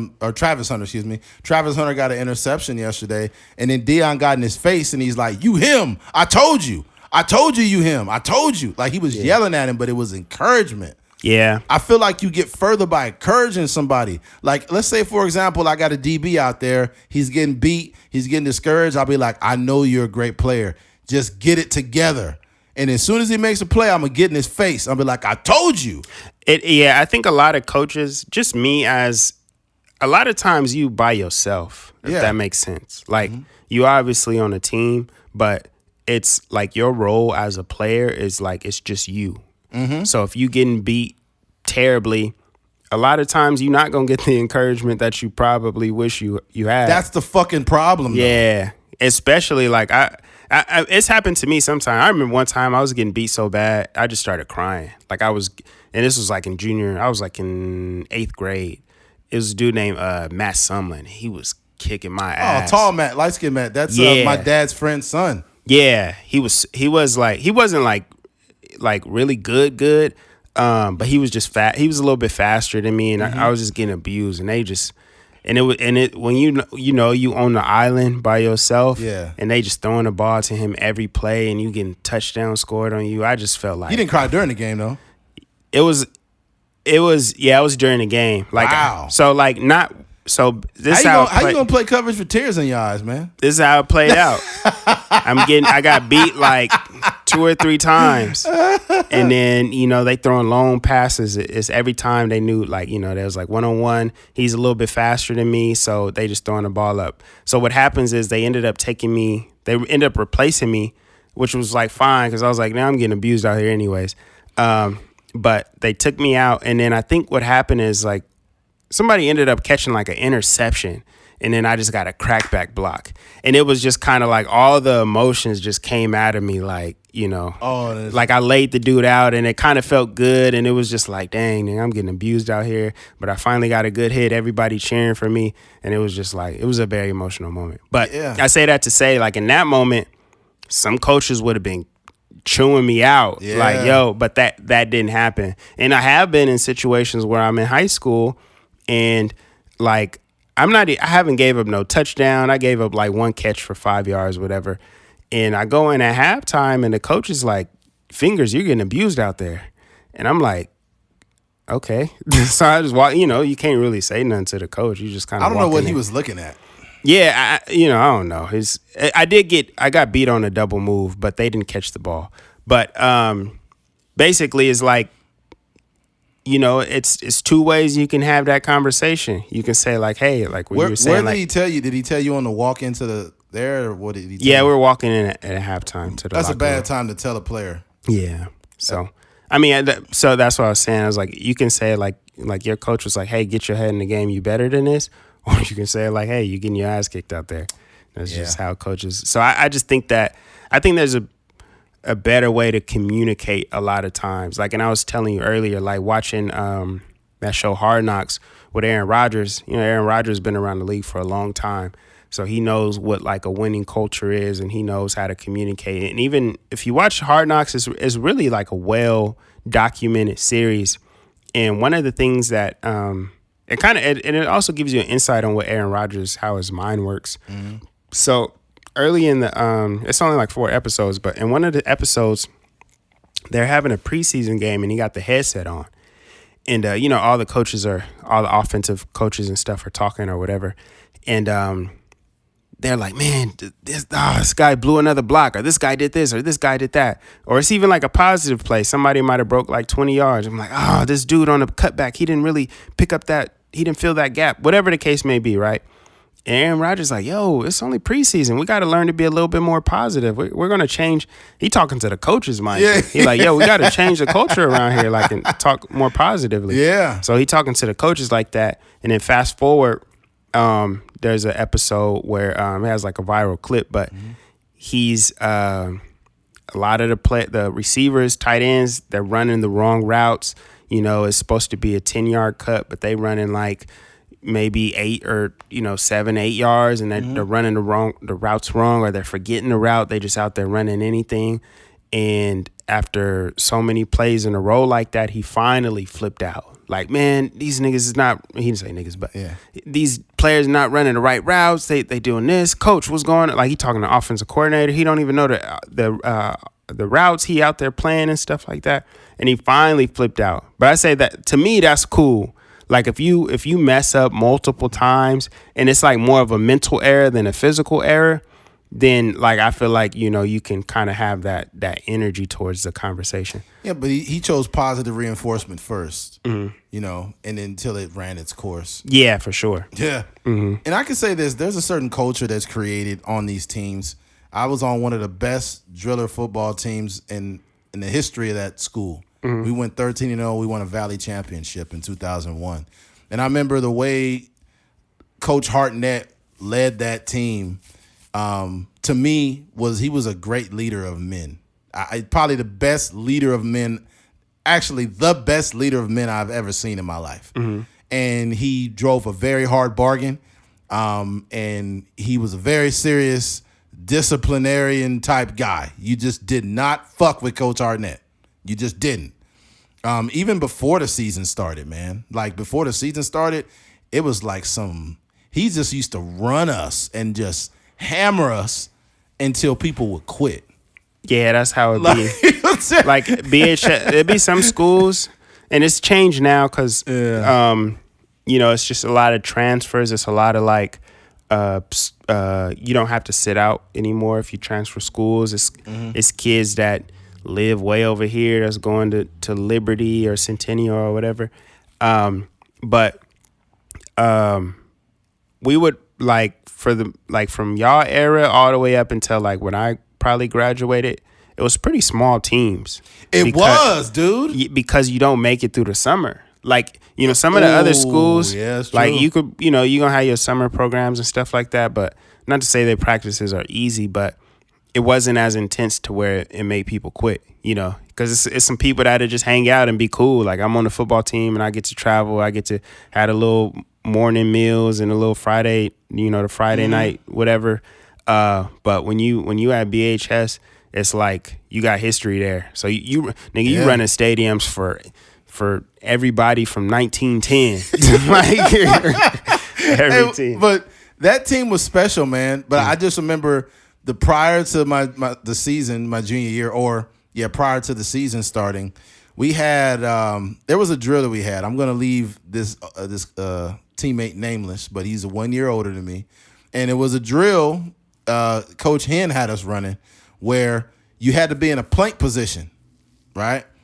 Almost like a push up. I think we were in a plank position. We were in a plank position. We had to hold it, and whoever fell down, your teammate had to run for you. Mm-hmm. So we holding the plank. We both holding it. Plank like this. Yeah, okay. With our feet stretched straight out. He's like, "Don't cave." So we had to be flat backed with core engaged, right? So my teammate falls. So I got to run a 100-yard sprint up and back. Then I get back down and plank again. Motherfucker falls again. Mind you, this guy started, right? This motherfucker started in front of me doing this shit. He falls again. I run again. I go back and play. He falls again. I run again. And at this time, I'm looking at Coach Hen, and he's fucking pissed, right? So the next time I do it, he falls again. He's like, "God damn it, you fucking run now. Go over there and run." Yeah. And he made him run. I don't like that drill. What? Do you remember like the sound of your pads when you used to run? Oh, yeah, it was just like a specific sound, especially like in the game. You don't really hear it, but at practice when you running like 100-yard sprints, you could hear like the. Well, see, but you gotta understand, this is in 2001, so the pad technology is way a little louder. Different. Yeah, I had back then in 2001. I'm sure I had pads from '93 because we talking about. Yeah, it's BHS. Yeah, it's BHS, bro. Yeah, we was reusing that equipment like a motherfucker. Yeah. Helmets, everything. Yeah. So I'm already knowing. I think especially being a junior, you coming in there. Oh, they probably gonna give the seniors the numbers and the pads and stuff like that. Oh yeah. And then you gonna walk yourself in there and you gonna be like, this is the one Yeah, I had an OG Big helmet, Joe. man. Yeah, Big Joe gonna give you that. I had a helmet. I had the OG fullback helmet, but it had that fucking U or that middle. What do you call it? The bull. The fucking bull ring in the middle. Yeah. I had the OG. That OG helmet with it, And then back then they had inside the helmet, they had the little air pods that they had to air it up. They put the little thing in the top. Yeah. Boy, let me tell you something. Those helmets was trash. You didn't like it? Fuck no, them helmets was trash. All them helmets that we had back then was trash. That's probably why. And then back then, the whole concussion thing, wasn't nobody worried about it. They called concussion stingers back then. You got a stinger, kid. Get back in there. Yeah. And it's like, man, nigga, my brain hurts. I'm not supposed to be playing football now. What's going on? My brain ricocheting off my freaking skull. Bro, shout out to Greg Green. I'm sure he probably doesn't listen to the podcast, but we had a left tackle, Greg Green. He's my age. Greg, every play that dude led with his forehead, dude. He used to block like that. So I remember during the middle of the season, he started getting his head taped up. God damn. I swear to God, he was literally getting his fucking head taped during the middle of the season. Because he wasn't real big, but he could block. But it's almost like he would hit people with the crown of his helmet. And they never called him for it. Yeah. But now that he would have had so many fucking penalties for that shit. Yeah, it's a different era now. Yeah, man. That was... It brings me back. I got way off track though with this goddamn football story. But whenever we were failing or we were fucking up on defense, whatever it was, Coach Hartnett had this little room on the side when you go into the locker room, and it's like a small slot on the side, and he would call us in there, and it would be just the defense, outside linebackers, defensive. It was D-line, outside linebackers only. I think the DBs went with somewhere else, but he would chew us out in a way that was effective. It wasn't like demeaning, but it was like, you need to get your mind right.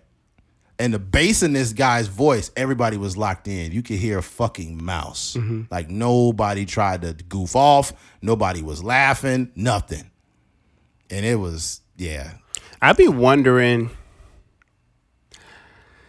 like, I've been in this. I'll tie it all together. Like, I've seen like basketball players, like college, professional basketball players, overseas and like NBA and stuff like that. Like I've seen them work out, right? And they'll be doing like just a simple drill where it's like a crossover and a pull-up jump shot. Mm-hmm. And then what's happened is, say they miss like 2 or 3 in a row. Like they'll get mad and they'll kick the ball and it bounce all over the gym and stuff like that. And I'm like, come on, man. Like, come on. And so you see that from the kind of the older guys. And then all of a sudden you start to see like a high school kid do the same thing. Like he'll miss 2 or 3 in a row and he'll kick the ball all across the gym. And I'm like, you don't really feel, that's not an original thought or idea. That you're just kind of mimicking what this professional basketball player is doing. Like you think that that's like the normal behavior. If you miss 2, 3 jump shots in a row, you get mad and kick the ball. So I say that to say like, how much of like that coaching, that what do you call that? That mimicking. Yeah, that kind of vibe of a football coach, the yelling and all that stuff. It makes it worse. How much of that is like original? How much of that is just like playing into like the idea of what the coach is supposed to do? It's almost like the pastor at church. Mm-hmm. Like, the Lord said, why do you need to talk like that? Mm-hmm. Like, how many times have you seen this song and dance that you've incorporated into your life, and you don't really talk like that, but that's how you think you should talk, so you do it. It's like it's the same as the radio guy. Joe Rogan was talking about it. Like the radio guy is like, hey, 74.405 KFM. It's like the YouTube voice.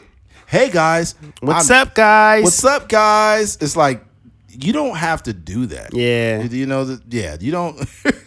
Yeah, you don't have to do that. Yeah. What I'll say is, I'll say this too before we move on, because I could talk till I'm blue in the face. That team was still to this day has to be the most special thing that I've ever been a part of in my life. It had to have been that undefeated Valley Championship team. Just the culture of that.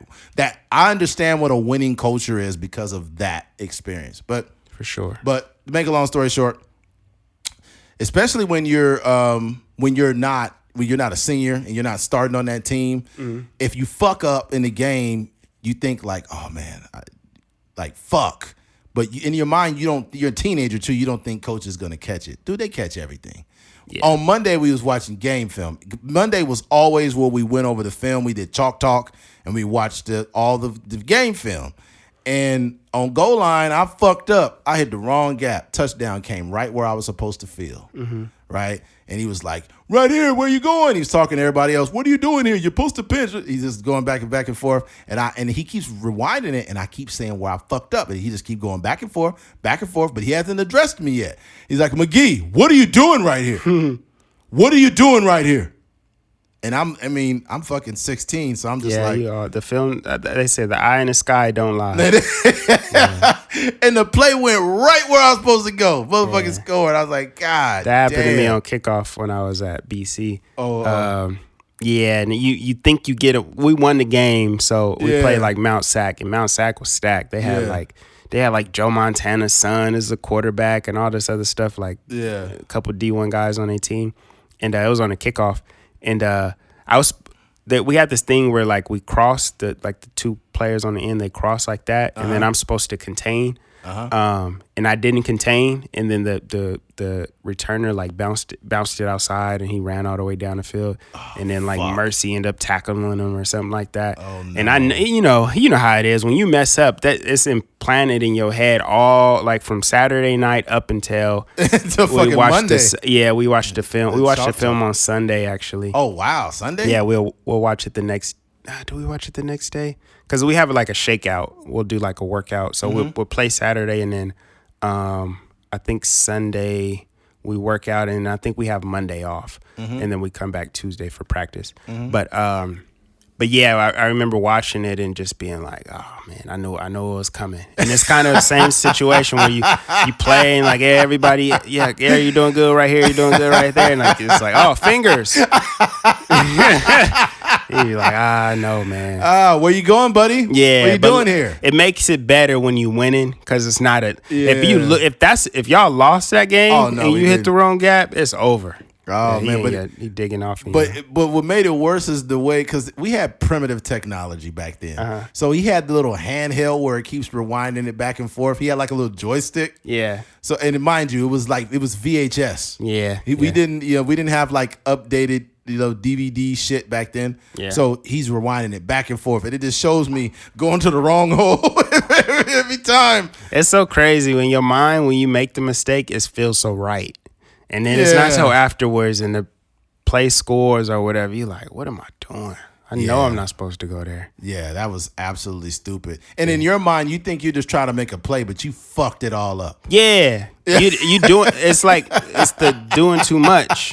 Like you just got to do your job. That's where everybody be screwing up. Especially in football. The thing that sucks about football is you get exposed by being an idiot. Yeah. It's one thing, like I was saying, it's one thing to have a physical mistake. Yeah. Like you get juked or you get ran over or something like that. But generally, the ones that are the worst is the mental mistakes where you hit the wrong gap or you in the wrong coverage and, you're not on the same page as everybody else on the team. Those are the worst. That's when the big 20, 30-yard plays come from. I think what happens is when you get roasted on film or you've watched so much film, or you play a certain position, you can see who's fucking up in NFL and college games. For sure. Like, I remember the reason why USC lost to the Texas Longhorns that year with Vince Young is because Frosty Rucker didn't contain outside. Yeah. What happened is Vince sucked him in. Like, the way, like, I guess Vince pump faked or something. He kind of froze the defense a little bit. Mm-hmm. And then Frosty Rucker tried to make a play, but he ain't fast enough to get upfield. Yeah. So what happened is fucking Vince ended up running full speed outside, and then Frosty didn't have a good angle to catch him, and he went right in there and scored. If Frosty would have stayed outside contained, he would have stopped them from scoring. So when I look at that game, I'm like, Frosty blew it. Yeah. And he's playing defensive end. He played in the NFL for quite some time. That's what I'm saying. Those mental mistakes, though you just get exposed. Yeah. And I was like, that USC shouldn't have lost that game. No. I mean, he was what's the quarterback's name? Matt Leinart? No, the Texas quarterback. Oh, Vince Young. Vince Young. Yeah, Vince Young was good, but that USC team was stacked. Oh God. Yeah, that was a super stacked team, man. Yeah. That's a super good team. All right, let's go ahead and close this thing out here with this next one. We've been just going on a tangent. I'm sorry for anybody that's not a football fan. Mm-hmm. And we kind of went on a tangent talking about football for a little bit. Yeah, I'm not apologizing. Y'all, this is our journey. You can get to know us a little bit. Right, there you go. Yeah. All right, switching gears. Close this thing out. Like what you like. And I say that because we were talking a little bit earlier and, kind of had a little bit of a conversation about it. We'll be brief. But I think in society, we get too caught up in social perception, right? And I think it's ruining how we connect with people. And I'm guilty of it. I've done it. I'm sure a lot of women have done it. And it's actually really embarrassing that we have allowed this. Mm-hmm. Like, let's say, for example, there's probably a girl that, she met this dude. He's funny. He's super cool, really nice. She likes him. He likes her. But she kind of doesn't deal with him because he's 5'7".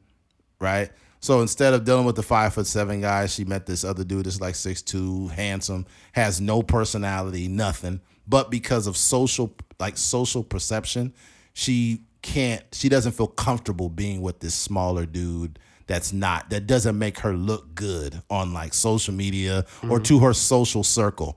Because what happens too is when women will show a picture of the guy they like, their friends automatically have an opinion about the physical part. Mm-hmm. Not how does he treat you? Is he good to you? Is he funny? And the same thing happens with guys where not that exactly, but it'll be a girl that, let's say we like her. She's a little bit on the heavy side. You know what I'm saying? She's kind of a big girl, whatever the case. And we like her, right? But men are too caught up I don't want to be seen out with that fat girl. Yeah. So now the girl that you really like a lot, you don't deal with her because you are so shallow. You are afraid of what people will think about you publicly instead of you being actually happy with somebody. Mm-hmm. This happens more than people think it does. For sure. And it's really unfortunate. And yeah, we got one life, man. We're all going to die someday. If you meet a girl and she fat, but she is awesome, I say just go for it, man. Yeah. Go for it. You know? Yeah. I mean, you like her, right? Mm-hmm. What are you doing? Yeah, it that definitely happens a lot. I think I probably, not on that level, but probably experienced like, you know, like the perception thing. Like, what will people think about if, you know, I dated this person? Or what would people think? It could be even like ethnicities. You know, especially in the black community, it's like there's a stigma associated with dating white women or whatever the case may be. And, you know, a lot of that be like, dang, you know, you may actually like somebody, but like, it's like, I can't bring this woman home. I don't want the conversations, or I can't bring this person around my friends. That's a good one. So, yeah, I think it's important, like, you know, inside of the dating world, especially because that's your life. Yeah. You know, you're going to have to live your life with, you know, this person, or you're going to have to, you're going to skip out on somebody that you could live a, you know, wonderful life with just because of, you know, what other people may say about it. That shouldn't even factor into what, you know, who you choose to be with romantically. But it's not only a romantic thing. This also happens in like just the things we like, you know, as far as like television and and cartoons and clothes and all these different things, especially for younger kids, high school kids. You know, it happens. High school is like that peak time where some of this stuff happens, but even before then, high school, a lot of it is like what you choose to do. You know, it's like certain things. Like, it may be a guy that like really wants to be the next, you know, have the next Louis Vuitton or whatever the case may be, and they're like, man, I really want to join this like the sewing class, but it's only girls in there, and I don't want to be like the guy, you know, walking into the, you know, people gonna think I'm gay and all this other stuff. And, you know, in terms of that, like, you know, it's a lot of stuff in high school, especially even sports that we choose to play. Right. As niggas, we gonna play hoop, we gonna run track, we gonna play football. And that's like pretty much it. But it may be a guy that just have like a curiosity about tennis or soccer or whatever the case may be. And we don't do it because that's just like, it's not really looked at like, you know, like all the other sports. We got to stop it. And like you mentioned too, like the whole race thing, like I'm sure there's like a Mexican girl that like a black guy, or a white guy, or a black woman that like the white guy, or whatever the case. And they didn't do it because they were afraid of the family's opinion or social perception of that situation. And it's like, bro, you live one life. You got to start living for you too.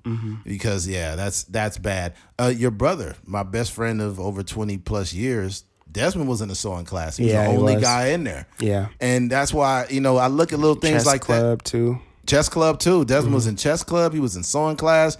Desmond was a guy, and this is, and even though I'm a year older than him, I'm so blessed to have him in my life because he kind of, in a way, indirectly stripped me of those type of behaviors because Desmond was ahead of his time. Desmond had blonde hair as a freshman. You know, he had the hair dyed like Eminem as a freshman. He was in a fucking sewing class. He played football, played defensive tackle. Fucking, this guy, he just a different dude. It's chess club and shit like that. He just was a person that wasn't afraid to do stuff. And that kind of opened my eyes because there wasn't a lot of people like that. Yeah, for sure. Everybody was too caught up in trying to be cool. Yeah. You know, I had a couple, not exactly like Desmond, but a couple people that played tennis, or I had one of my friends, he played soccer. You know, everybody was running, I think soccer might fall around track season. And, you know, everybody was running track, but he was playing soccer. And it was just like, I was like, bro, that's dope. Like, you know, have fun. And you just never know what you could be good at because, you know, we kind of have our lives mapped out for us. As soon as you walk across that campus, like, okay, we're going to play football. We're going to do this. We're going to do that. And that's just kind of how your life goes. But, you know, it's so much that you can do inside of high school and, you know, like yearbook and stuff like that, you know, just stuff you can really get just experience. And you only have to do it for like a semester just to see what it is. And then you could just kind of go on with your life. But Yeah, I just imagine like, like that kid in elementary school that's like a super, like for example, when I was in college, for those of you that don't know, I studied film and animation at New Mexico State, and it to be a filmmaker, like to be an artist, you gotta be a little weird. You know what I mean? So, and the filmmaker, if you thought about like the film school in general, which encompassed the digital film side and then the animation side, the digital filmmakers were like the jocks. They were a little bit cooler. They just like carried themselves better. They a little bit more socially normal, I guess you would say. In the animation, they were just weird. Like they're the people that come to school with the little hair, the headphones with the ears on them, and they just watch anime all the time, and they know these like weird references that you probably never heard of, but they really good at drawing and animating and stuff like that. But what happened, I say that to say like what happens a lot of times is, we can all appreciate the same things, but somewhere there could have been a person that was in that situation that their dreams got suppressed because they're in elementary school, and somebody is saying like, dog, you weird. Like, why you watching, like, why you got comic books at school? Like, why you doing that? And that person could be the next Stan Lee, but they just didn't think that comic books was cool enough, so they stopped buying them or they stopped reading them or whatever. Yeah. So. The sad thing about it is the same person that'll call you weird will indulge in things that, let's say, for example, you want to be a comic, right? Not a comic, but you want to create a comic book, right? Yeah. So you do a lot of drawing and you watch comic books and you're into anime and things like that. And the same person that'll call you weird is a huge fan of these Marvel movies. What do you think the origin story was? Like a kid with a dream, a person with a dream. Mm-hmm. You like, man, look at them trying to be a comedian. Like they really think they could do it, bro. Your favorite comedian is Mike Epps and Chris Rock, and they all started off the same way. Yeah. So you indulge. There are people in your family that will doubt that you could do something, but they indulge in watching comedy or going to comedy shows. Yeah. Like that shit is wild to me. But I don't want to get off track. Mm-hmm. I think you need to like what you like and just don't be afraid of it, man. Mm-hmm. Just don't be afraid of it, bro. Like regardless of what it is, and just take it head on, because you're gonna die someday. Yeah. We're all gonna die, man. Mm-hmm. I mean, hey, look here. Don't be afraid to date outside of your culture. Mm-hmm. You like the person, take a shot. Yeah. Right? I'm going to get some shit for that. People like, you said to date white girls. I never said that. Mm-hmm. But you can. Go ahead and try it out. Yeah, as long as you're okay with it. I mean, that's really You will never have seasoning on your food, but go ahead and try it. That's crazy. No, I'm playing. It's funny. I know some white people that be putting seasoning on their food, man. Yeah. So don't be offended. Don't be offended. Yeah. You guys do a great job with those casseroles. Oh, man. That's crazy. Yeah, man. Yeah. But yeah, I think that's important. Just like you said, like what you like. Don't try to fit into these norms, like, because that's a long life of just chasing the popular thing to do. And then you're going to look back when you 40 years old and be like, dang, man, what happened, man? I used to really like this cartoon when I was a kid, or I used to really like playing this game when I was a kid, or I used to really, I used to like singing or whatever. And all that stuff, it just is an out of sight, out of mind. Yeah. It's even like, I think about like swimming. I know Coach Sheehy, I don't know if he was like a national champion swimmer when he was Coach Sheehy is, he's a coach at BHS, at Bakersfield High School. But he was like a national champion swimmer. I don't know if he had like some record or something like that when he was a kid, like maybe like middle school or something like that. And obviously he goes into high school and he plays football and he goes, plays college and pro and stuff like that. But I say that to say it'd be a lot of black kids that's like, could probably be the fastest swimmer in the world, but it just, we don't want to wear no Speedos and all this other stuff. So yeah, I'm telling you, man, it'd be some black woman, like be a white dude walk up to him like, I don't date white boys, and it'd be some swagged out like super confident white dude. He like, well, you ain't never dated me before. My name is Sean. How you doing? What's your name? She's like, Shanika. Hi, Shanika. I just had to come over and just tell you how beautiful you were. She's like, oh, thank you. He's like, yeah, well, here's my number sometimes. We should go to rodeo and have a couple beers or something like that. Yeah. She's like, girl, before I knew it, I was at the rodeo with Bradley. Bradley. Yeah. Bradley, have you at the rodeo like a motherfucker? Yeah. That'd be hilarious. Yeah. Yeah. I've heard some black women say that, like, I don't date white boys, and all of a sudden they just hugged up with this white dude.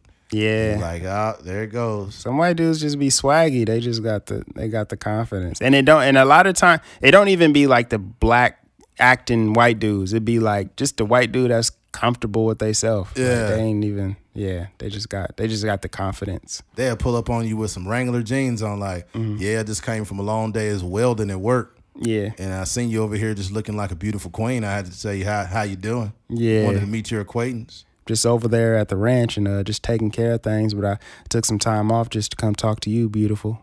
It's like, oh my God. So like, and then afterwards, she gonna be on Instagram. Got a white boy on my roster. He be buying me pasta and lobster. This white boy's a munch.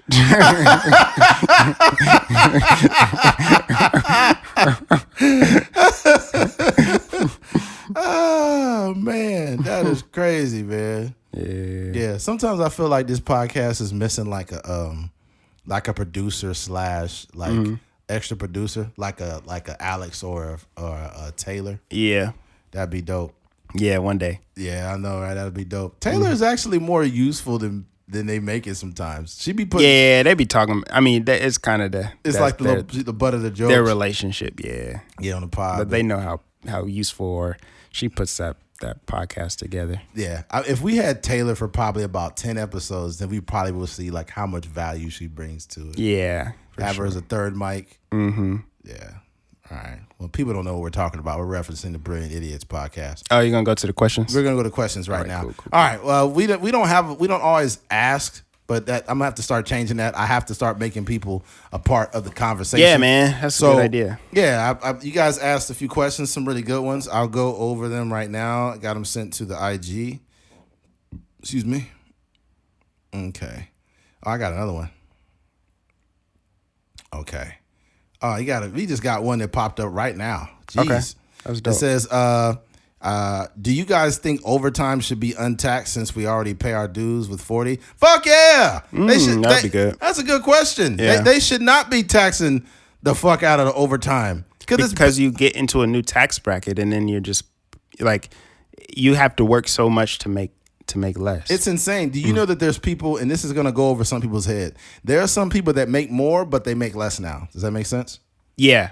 You know what I mean? Because you'll go from like a 15% tax bracket to like 25%, and then you're working more hours, and that's how it goes. So you could work more and make less. So that's going to fuck you more. I think that more jobs should allow you. They should pay you what they pay you, and just allow you to pay your taxes on your own. If that makes sense. Something. Yeah. Honestly, dude, what sucks is we sometimes we got to keep the same energy as the government, because the thing that's fucked up is they don't have any transparency, and there's no paper trail of where all your taxes are going. Like, it annoys me when I know how much taxes I'm paying, and then I drive over fucking potholes on the way to work. It's like, hey, I should have a smooth fucking road with as much taxes as I pay. For sure. Like, that is fucking insane. Yeah, it's a crazy pothole right when we turn on the street to our house. Man, oh my God, it's insane. Like, this shit could drive an average American to want to get a brick of cocaine and just do something illegal with it. I like that back in the day. This was years ago. I think it was Domino's. It was Domino's.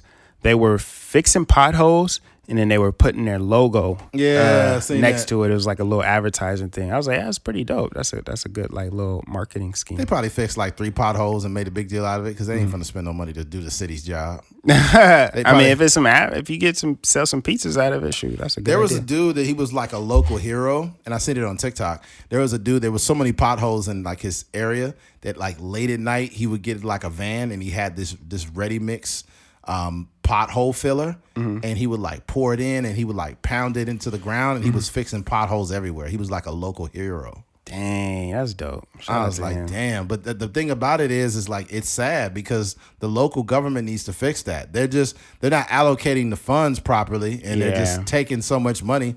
You know, these motherfuckers are just too much power, man. But yeah, I think everything should be untaxed over personally, but they're just going to find more ways to tax you. That's how it goes. My advice to people is this: if you can find a way to make tax-free money, meaning it does not get reported unless you go report it manually, don't report that shit. Make all of it because they taxing you on everything already. Just make your money and go on about your business. Fuck them. Yeah. That's ridiculous. In some places, it costs $5 for one goddamn McChicken. Are you fucking kidding me? That's crazy. Bro, I think McDonald's, what's the McChicken now? Like $3 now? Yeah, I got one the other day. It was pretty expensive. It might have been $2 something. I forgot. It's almost $3? I sent you a message, but it was expensive. Yeah. Oh my God. At some places it's $5. Yeah, it's crazy. I'm like, dude, this is insane. And you know what's crazy is when I went out to visit your brother, I went to McDonald's out there, and I noticed, I was like, that's odd. And the prices dropped when I got to Bakersfield. By the time I got to Bakersfield, the prices have went back down with McDonald's. Yeah. I'm like, I mean, we in the same state, and is that fucking different? God damn. That's crazy. Now that McDonald's is not constricted to a dollar menu, now they just going crazy. They going crazy, man. Yeah. It's gonna get to the point where you're gonna have to create a McDonald's OnlyFans just to buy the goddamn. I'm gonna start showing dick to get free food. Yeah, crazy. Yeah, showing dick for McDoubles. hit my link. All right, that's one question there. Another one. It says, tell us something painful someone said to you that still stays with you. I was having relations with this young lady, and she said, "You'll never be a porn star." I'm fucking around. That never happened. I can't think. Something painful. Probably what my coach said when he said you getting abused out there. Oh yeah. Yeah, that's not something you want to hear, especially like, as you know, in like football, confidence is everything. So 100%. if you're playing quarterback or you playing cornerback, those are probably like the two positions that rely the most heavily on confidence. If your coach is telling you that, like, that's something that definitely stuck with me. Yeah. I don't remember. I can't think of. You know what?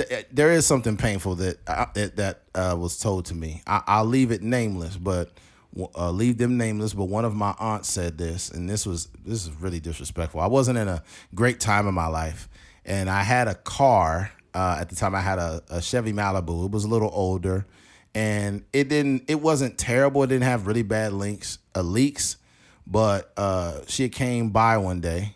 And I went over to the resident, and she said, "Oh, you can't have your car leaking like that out here. This ain't the hood."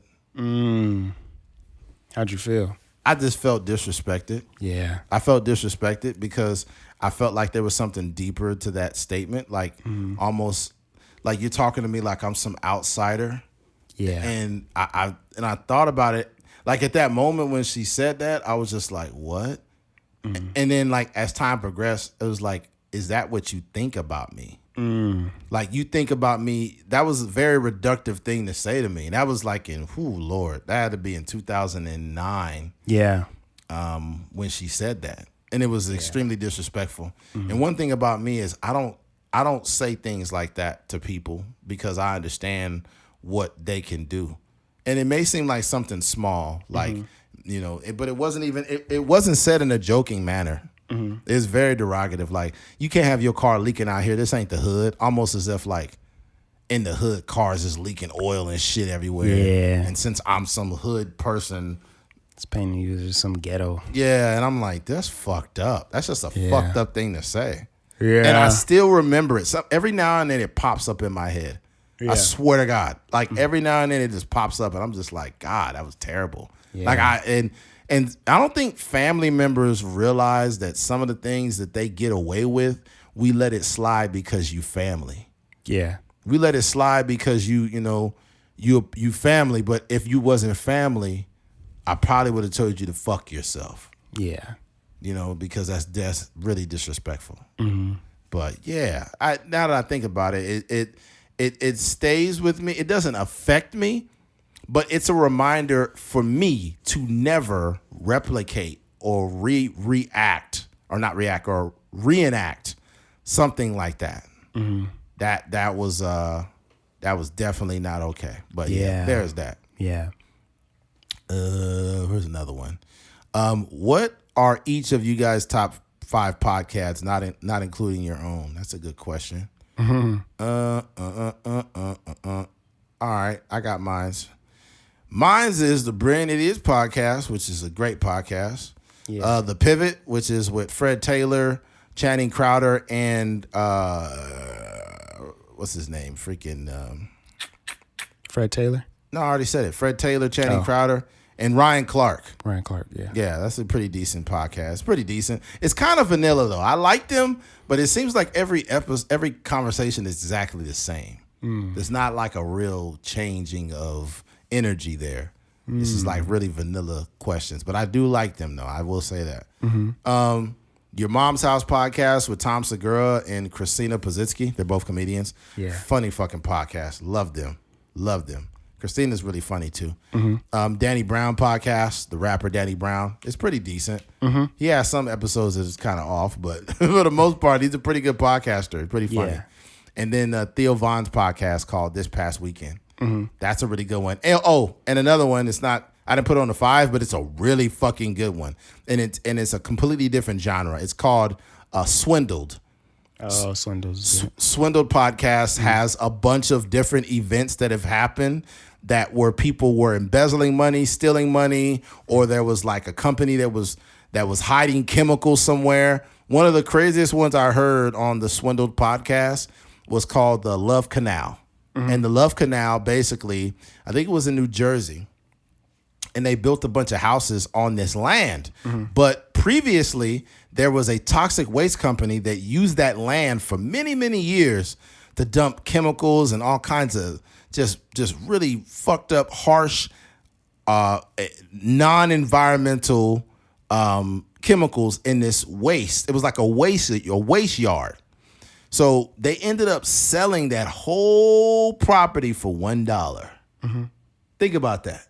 A toxic waste dump site sells their company for $1. And the company was called the Hooker Company, literally. Mm-hmm. They sold it for $1.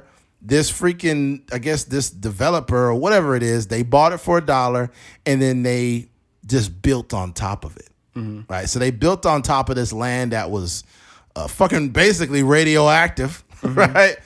And what ends up happening is a bunch of women have miscarriages, a bunch of people get cancer, and a bunch of people start dying. And what ends up happening is the toxic waste, and this is a true story, the toxic waste and all the bad environmental stuff, when it rains, all of it starts coming up from the ground. Mm-hmm. So they see a bunch of sludge and chemicals that come from the soil that come up. And it's just a terrible story. And if you look it up, if you look up the Love Canal, it'll pop up the whole story, and it's crazy. That probably has to be one of the most craziest stories that I've heard from the podcast. And there's another one called the Bhopal accident, where a bunch of people fucking got exploded. They exploded from like natural gas or something. It's a terrible, sad story. Mm-hmm. I think it happened in the Middle East, but it's terrible. That's sick. Oh fuck! Hold on. Before you get to you, there's one more. It was a Coca-Cola. You know what? I'm not gonna ruin it. You guys just go check out the Swindle podcast. It's really fucking good. Mm-hmm. But yeah, go ahead, Keith. Sorry about that. No, you good. I have like some top 5 and then like some honorable mentions. Some of them is like a little bit interchangeable depending on, because some of them are like more interview based, and it's like sometimes I'm just popping up because the person is being interviewed, not necessarily because of the podcast. True. But so mine, Brilliant Idiots, is number one. That's probably just like in terms of what I want out of a podcast, like a little bit of information, a little bit of comedy, sometimes closer to ours. Yeah, sometimes a good conversation. And yeah, those are kind of like, at least for me, that's the first podcast that I listened to. So, that's kind of what I model my podcast space after. I like Joe Budden podcast. I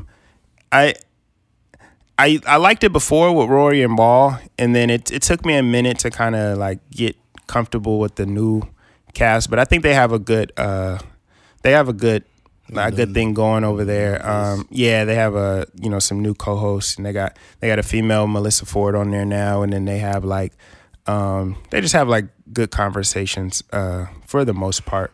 And then Earn Your Leisure. I don't listen to it as much as I used to, but definitely just in terms of financial literacy and just having really just inspiration. Like if you're a person that's like just trying to get on your feet and you like, man, I just want to figure out life. I want to figure out how to save money. I want to figure out how to invest. I want to figure out how to start a new business. Like they just be having like dope interviews with like different people. And now they're like starting to get more notoriety, so they're bringing on like more and more like really top level executives and stuff now. So Earn Your Leisure is a dope one. And then I got the Pivot on there. I put Pivot and I Am Athlete because I said before, like a lot of times I'm going there for a specific person, and obviously they got a connection. So like I think I Am Athlete had Reggie Bush on there, and I'm a huge Reggie Bush fan. So I went over there to listen to that. And then the Pivot they had like the Terrence Crawford and Earl Spence interviews and stuff. So definitely like for the athletes that I'm a fan of, I definitely like to watch those. Yeah. And then I got Athlete took a shit. Yeah. I don't know what's going on over there. Yeah. And then I got Joe Rogan. Joe Rogan is another person. Oh, fuck. How did I not have Rogan? I don't know how you doing. I'm Joe God Rogan, damn man. it. This nigga tripping. I got to tell that's easily top 5. Fuck. Yeah. Love Joe Rogan, obviously, like, he's like the GOAT, like, podcaster. That's my guy, man. Just the vastness of, the type of people he interviews, whether like politicians, scientists, athletes. That's probably number 1 for me. I don't see how the fuck I miss Rogan. Yeah, so Joe Rogan is definitely up there, and he knows like a little bit about everything. So he just has the ability to talk to anybody, which is like it's very, very, very hard to do. Where you can engage in a 2-hour, 3-hour conversation with like just anybody, So I think that's the superpower. The 3 most awesome interviews he's had, or 3 or 4, is Killer Mike had an amazing fucking conversation. Jelly Roll is just an awesome human being. I just love Jelly Roll, man. Like anytime he's on any interview, I watch all of them. And then another one was that dude that came out with that song recently, Oliver. I forgot his last name. You seen that dude, the one that went viral for that song? No, I didn't see that. He's like, what's going on in the world to be people like you? You ain't heard that song? It went mega viral. But his name is, it'll pop up right here. His name is Oliver Anthony. I encourage you guys to go check that one out. It was a really, really good conversation. Yeah. Yeah, him and... I mean, he got thousands of interviews, so you could just like press play. Yeah. And just run into like a good interview. Yeah. Another good one was, what's that singer? The one that was making like $1 million. Oh, Jewel. Jewel. Oh my God. Yeah. Jewel just is like, I don't know what it is about Jewel. Even though she's older, she's still really like has a very like sexy personality. Like she looks pretty good for her age too, but she just has a really like attractive personality. Another woman like that is just as sexy from her personality than her looks is Nia Long. Yeah, Nia Long is still. Nia Long is just such a beautiful person. Like, inside and out. But yeah, Jewel, that's definitely another one to listen to. That was a good fucking amazing conversation. Yeah. Neil deGrasse Tyson has some pretty good episodes too. Yeah. Did you know Neil was a freaking big time wrestler? Did you know that? Like he Like he used to wrestle? Yes, Neil deGrasse Tyson was a dog. I just seen it today. I didn't know that. It'd be some random And he random was jacked guys. too. Neil deGrasse was buff too. It's like I remember when I seen that dude like Marcus Brownlee, I think his name is. Mm-hmm. He's like the tech guy. He be doing the reviews on yeah, YouTube. that guy, yeah. Yeah. They show him playing like ultimate frisbee. This nigga's a freak athlete. Yeah, He's diving all over and throwing the frisbee. I'm like, what the heck? The hell? Yeah, he's like not a regular frisbee dude. Like he's athletically gifted. I seen. Yeah. So there's something in there. Yeah. But yeah, Joe Rogan is definitely that's kind of like if you just want like an introduction to what podcasting is, that's the one to go to. Joe's the guy. And then I got some honorable mentions. I got $1 million worth of game. Like I said, that one is kind of like dependent on who they're interviewing. Yeah. You know what I mean? Because I'm not a fan of all the people that they interview, but certain athletes, certain rappers, and entertainers, I definitely like going over there because they're hilarious together. Wallow and Gilly, so that's definitely a good podcast. And then one that's kind of like random is I listened to this one. It's called Right On. It's a screenwriting podcast, and they're sponsored by Final Draft. And for me, like I like to have my fun and listen to stuff just when I'm doing stuff. But sometimes you get exhausted by like hearing the latest take on what's going on with Kanye West and whatever. So I'll like listen to an interview of the writer of King Richard or the writer of Abbott Elementary or the showrunner of this, and they'll have like they short like 30-45 minute video interviews where they're just having a conversation, and just you get to pick people's brain and see, like, for example, the person that wrote King Richard, he was just telling a story about how he was like a 30-something-year-old guy who hadn't really had anything made before, and he had just had a kid, and how he just like he knew some people, and he was like practicing and writing every day, and he finally got an opportunity to write the movie, and he met the Williams family, and he met the mom and stuff like that, and then Will Smith came on, and he just like took off from there. But you just get to see and hear stories of like filmmakers that are like that kind of lets you know that you're not crazy. So it's always good to hear those things. This one I didn't mention too, and I'll leave you guys with this one is if you go to YouTube and you put in Snap Judgment, there are some of the most awesome stories that you ever hear.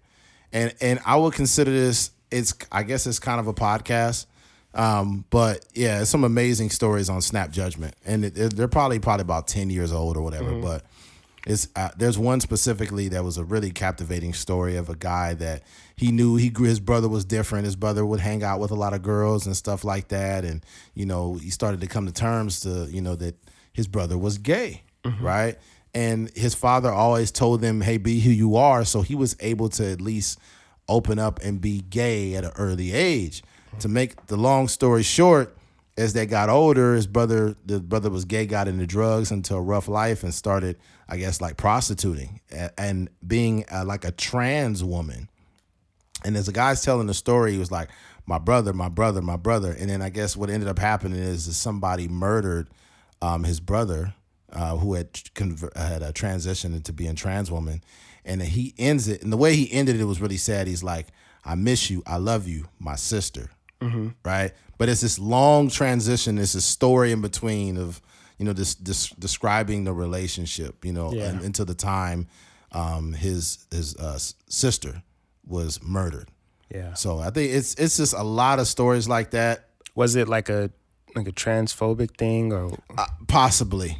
It was more or less, I won't even call it a transphobic thing. It was probably more of a person that did not know, and then that happened. And what I will say is I'm not justifying that at all, but you could imagine a reaction from a person that goes through that. And I'm not trying to rationalize murder or anything like that, but that was what happened. Yeah, I think above all the justifications and the victim blaming and stuff like that, I think it's just important to be transparent in those situations, because if you are, you definitely want to be transparent in those situations. But if you are, transitioning, or you are a transsexual, there's some people that's gonna like it and they're gonna rock with it and it's gonna be good. but some people, they may not. So just to protect yourself and to protect, everybody involved, it's better to just be upfront about those situations. Mm-hmm. Yeah. So go to YouTube and check out Snap Judgment. It's more or less, it's almost like a TED Talk. Mm-hmm. TED Talks are pretty cool too, depending on who they are. I've heard some amazing fucking TED Talks. Yeah, it's just so much information. It's just, it's dope. Like people on there, they talking about businesses and like just they're talking about Andrew Schultz has one, and Letty has one too. Yeah, I think that would be dope. I would like to do a TED Talk one day. Oh yeah, you don't have to wait for those motherfuckers. You could do one on your own. I think I forget how they do it, but you can I think anybody can do it. Like you just get a stage and get the little logo and I don't know how the production goes, but it seems to be pretty easy to do one. Yeah, you have to bring some people out though. You don't want to be doing a TED Talk with nobody there. Yeah, you definitely don't want to do that. Definitely not. Well, it looks like we made it to the end of this one. We appreciate the questions. Let me double check, make sure somebody can add another one. That was dope, man. Thank y'all for asking those questions. 100%. We don't really get to interact with people. Yeah, but it's kind of self-inflicted wound there. You got gotta put the bait out for them, to get involved. And I did it late. I didn't do it till a few hours ago. So there's some people that probably. I told one of the listeners. I said, hey. You got any questions? I'm giving you first dibs. He's like, you put me on the spot, man. I don't know what to say. Yeah. I was like, come on, man. All right. Well, there's that. All right. If you made it to the end of this episode, we appreciate you. Thank you for listening to a Trucker's Mind podcast. I'm Eddie McGee. It's your boy K Things. We're out of here. Peace.